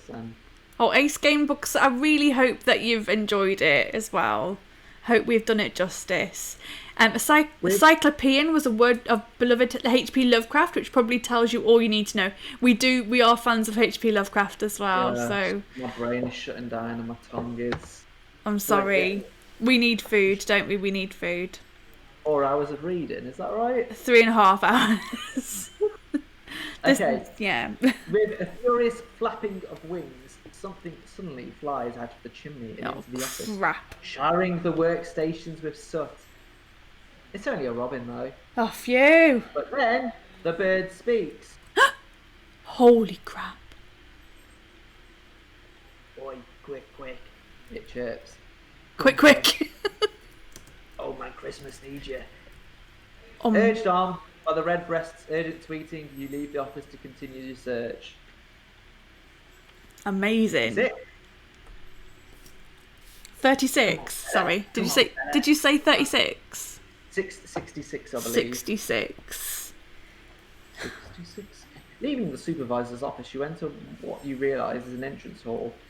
Other doors lead from it to other parts of the complex, but you start to wonder whether Father Christmas is even inside the building. Your suspicions are confirmed when you realise that one of the large double doors leading outside is slightly ajar. Making your way to the door, you peer out into the biting cold night, and then you see something that wasn't there when you first arrived at the workshop.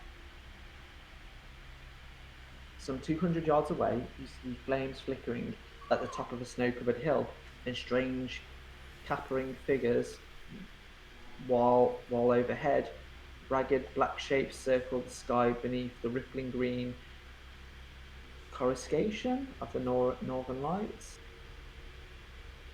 Determined to find out what is going on, you set off into the snow once more. Do you have the code word cold? I do. 356. 3, Then 5, you're 6. heading up to the ritual church. Oh. It's still bitterly cold outside, and despite pulling the collar of your dressing gown off, keep out the icy wind, soon your teeth are chattering and your arms and legs shivering. Deduct 2 endurance points, Oh, it's this bit again. 1 agility point, and 1 combat point. Oh gosh, okay. 483. 483. So close. So close. Come on, we can save Santa. You've got all the gear as well. Got all the gear. I haven't got the box of delights, but come on, we can The do sight this. that greets you when you reach the top of the hill has you looking on in horror and disbelief. A diabolical sigil has been marked on the snow with soot, comprised of a pentagram bound within a circle. At each of the 5 points of the demonic star, there burns a brazier fashioned from an upturned antlered skull atop a wooden pole. But what is more horrible to your appalled gaze than the unholy symbol itself is the fact that a slightly overweight old man lies trussed up at its centre, and judging by his round belly, red coat and trousers, and white beard, it can only be Santa! standing at the bottom point of the inverted star is your nemesis, the one you have hunted from far and wide this night, the hideous, horned, goat-legged Christmas devil himself, the Krampus. 4 crow-like figures draped in tattered cloaks stand behind the braziers that mark out the remaining 4 points of the pentagram, while more of the ragged figures whirl through the sky, black silhouettes against the coruscating northern lights. The chanting voices of the figures drift to you over the snow, and although you can't understand what they are saying, it nonetheless makes the hairs on the back of your neck stand on end. You can only assume that the devil and his servants are enacting a dark rite to break Santa's power, doubtless intending to usurp his position. But whatever the truth of the matter, you know you have to do what you can to try to rescue Father Christmas from the foul fiend's clutches.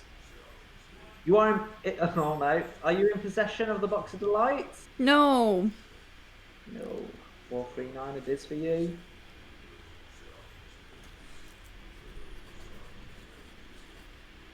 The creatures soaring, swooping overhead cackle with sinister glee as they sweep through the air, apparently unhindered by gravity.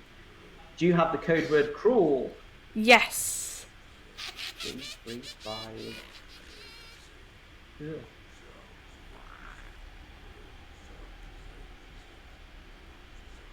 2, 3, 4. Okay. A host of potential foes stands between you and the rescue of Father Christmas. You are vastly outnumbered, at least 10 to 1, if not more, and it is surely only a matter of time before one of the Krampus minions launches to attack against you. Do you have the code word courageous? Yeah, courageous, no. Courageous, no. 481. I don't. 481. But I do have a mistletoe spear. Come on. I have a mistletoe spear. A piercing shriek cuts through the night. One of the whirling, rag-clad hags has spotted you. You are soon surrounded by wailing banshees as well as grotesquely leering imps.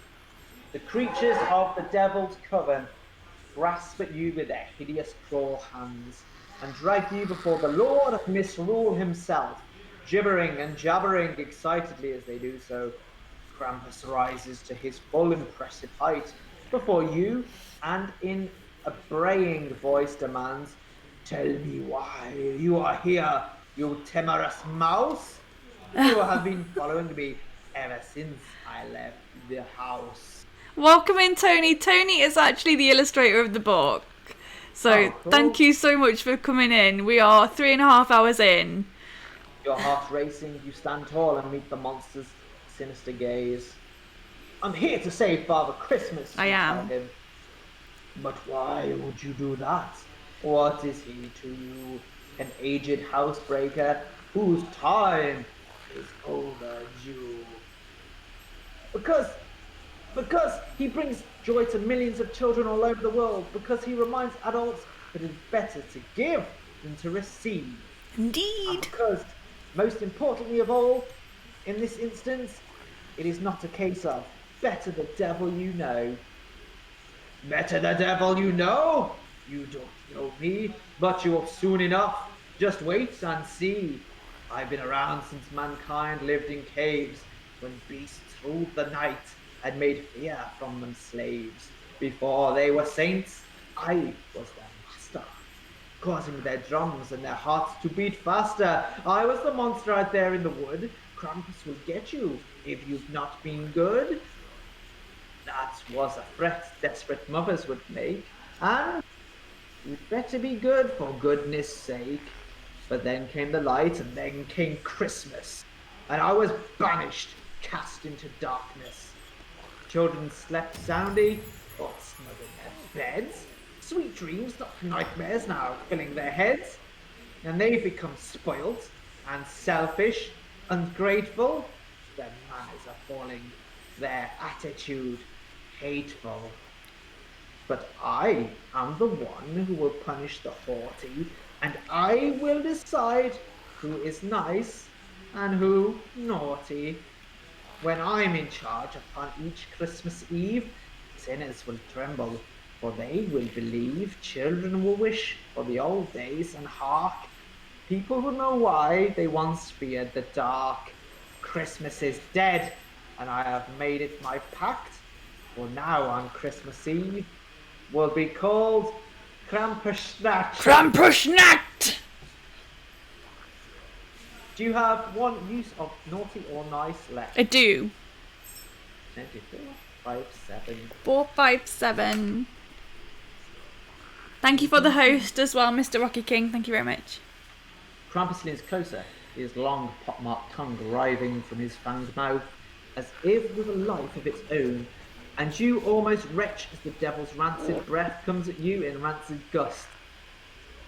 You cannot help but meet his horribly bulging yellow eyes and stare into the pinpricks of darkness that are the pupils within. "I will ask just once. I will not ask twice.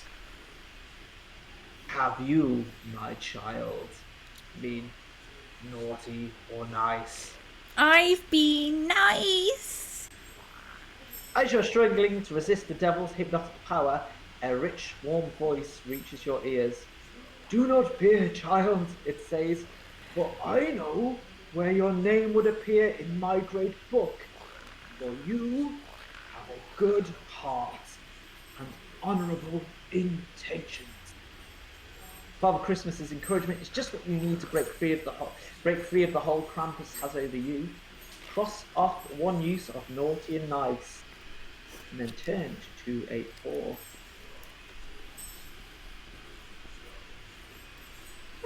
The distraction your intervention has created has weakened Krampus's focus, and therefore the power of the enchantment binding Father Christmas.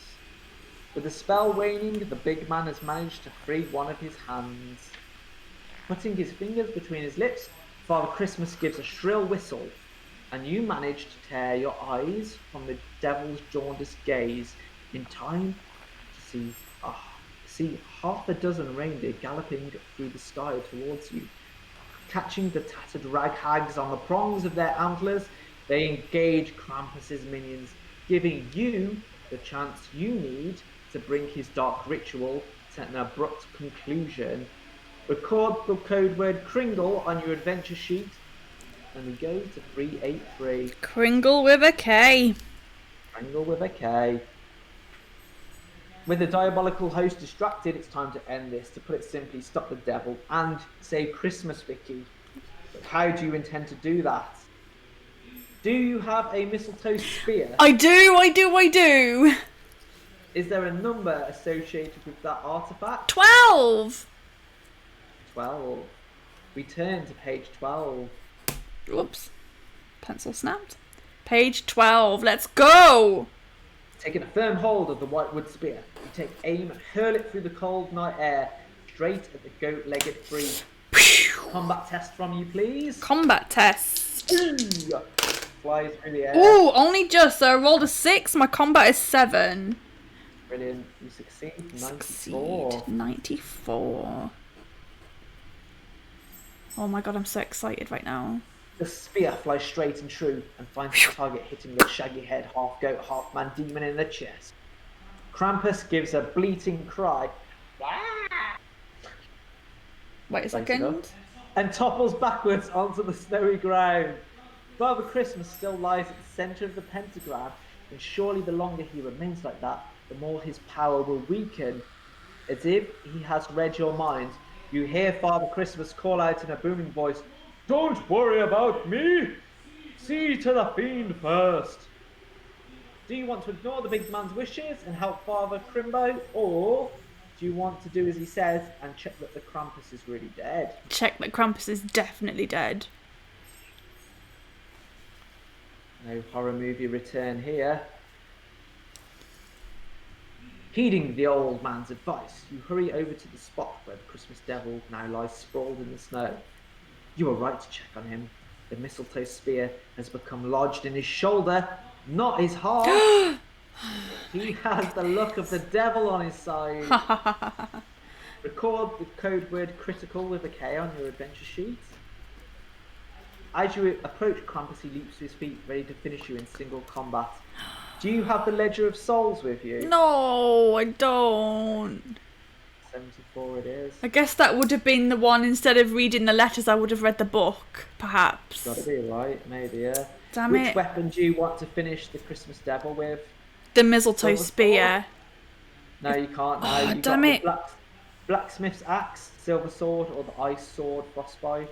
Silver sword it's got to be, I guess. Silver sword again, 249. 249. Uh-oh. All this way. Because you're using the silver sword against the devil, you may add 2 bonus points when calculating your combat rating. See, now I'm confused because it's got +2 anyway. Does it get enough? I'm going to give you a Christmas bonus of +2, so that's +2. So it gets a +4. Giving you a +4. Let's get this thing done. Let's get this thing done. What's your how much life do you have left? I have 20 endurance left. What? Oh, 20 because I respawned. Oh, you respawn with full? Yeah. Of course I do. Yeah, but my agility and combat stay low. It's just my endurance, because like before my stamina would come back full, so my endurance has come back full, but I'm on 20. Let's do this then. 3 to 8. Do you want to use your Penny's Mightier special ability now?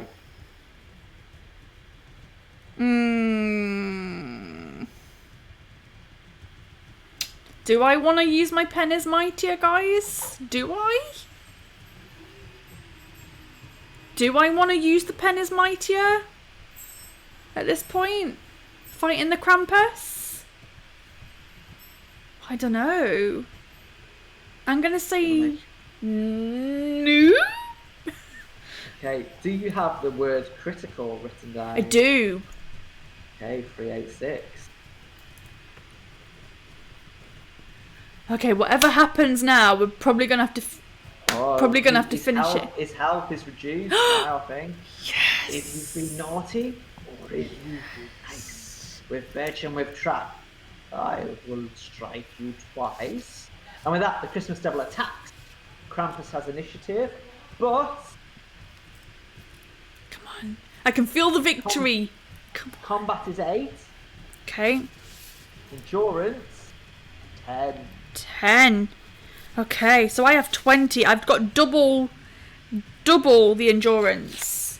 Come on now. Come on. Do this. I'm rolling. Let's do it. You rolled a 15.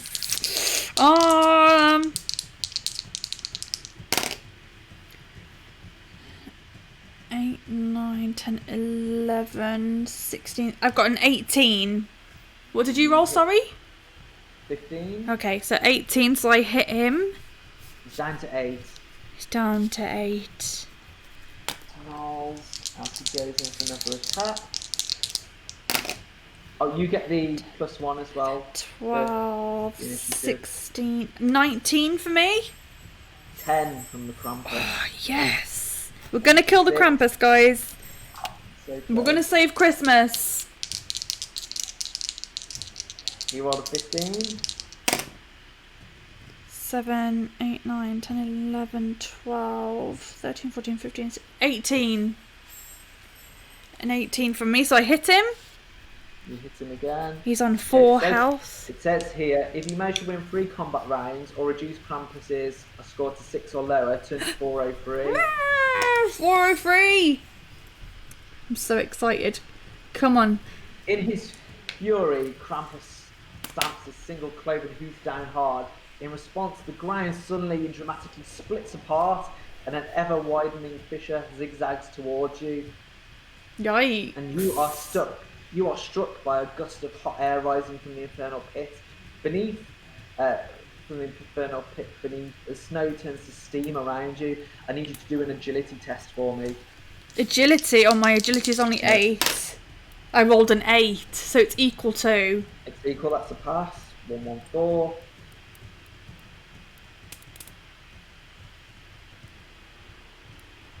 As the opening fissure races towards you, you throw yourself out of the way. Picking yourself up again quickly, you charge at Krampus. Do you want to use Penny's Mightier? If not, you continue the battle with the Christmas Devil. I think I'm gonna carry on. I'm just trying to find a sound that will make sense for this. Let's try this.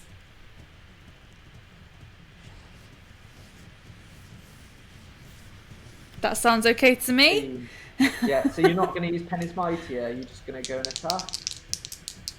I think so. I think I'm just going to carry on because he's down to 4 health. Okay, so you have the advantage, the initiative, sorry? Yeah.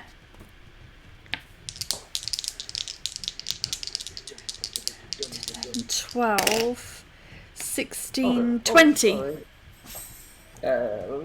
20.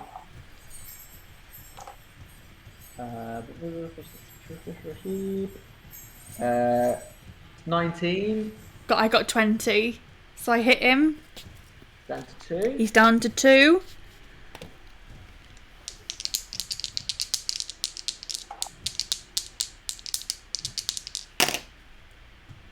$16. 7, 8, 9, 10, 11, 17, 18. He's down to 0. He's dead. You have conquered Krampus, Vicky. Oh yeah! Oh yeah! Oh yeah! The Christmas Devil has been defeated. Heck. Do you have the code word Kringle? I do! Okay. 347. Feel like we need like a nice little positive Christmassy jingle now. And then suddenly Father Christmas is there, standing over you and and the defeated devil, looking like some mighty Teutonic god of old. He takes hold of one of Krampus's chains, binds the demon with it, and as he starts to chant something in what you might think might be Latin,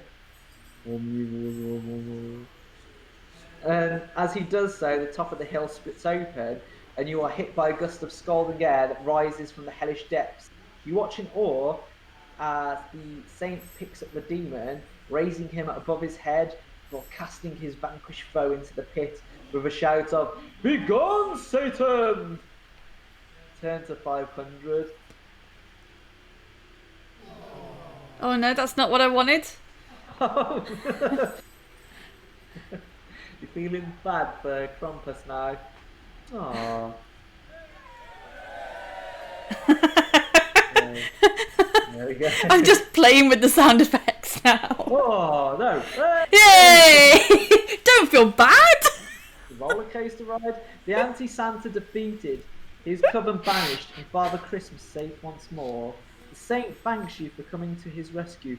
What will you do now? Yeah, you ask. Oh no, sorry, that's you. What will you do now? You ask him. Krampus and his cronies have ruined everything.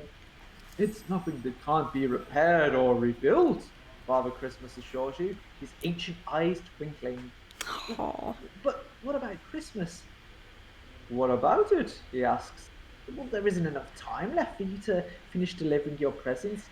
For Father Christmas, there's always just enough time. Oh, amazing. But I agree.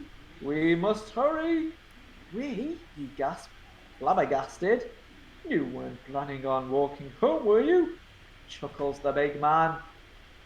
Returning to his workshop, Santa tethers his reindeer to his sleigh once more, and you join him in the driver's seat. Now Dasher, now Dancer, now Prancer and Vixen, on Comet, on Cupid, on Donner and Blitzen, he shouts as he pulls at the reins. Now dash away, dash away, dash away all!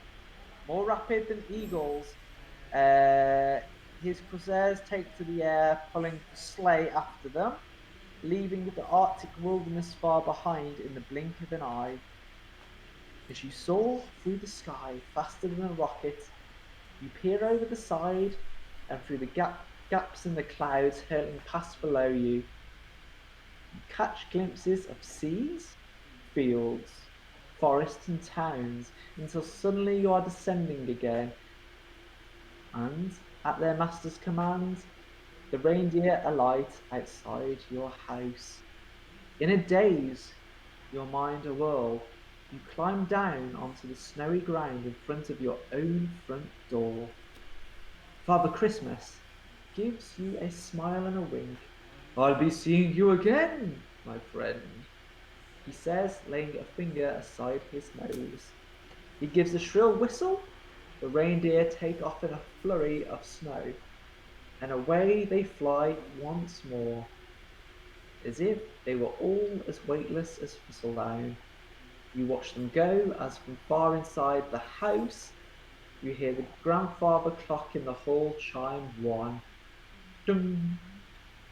And for a moment, you see the sleigh silhouetted against the glowing orb of the moon, before it vanishes from sight altogether, and the echo of a booming shout reaches your ears.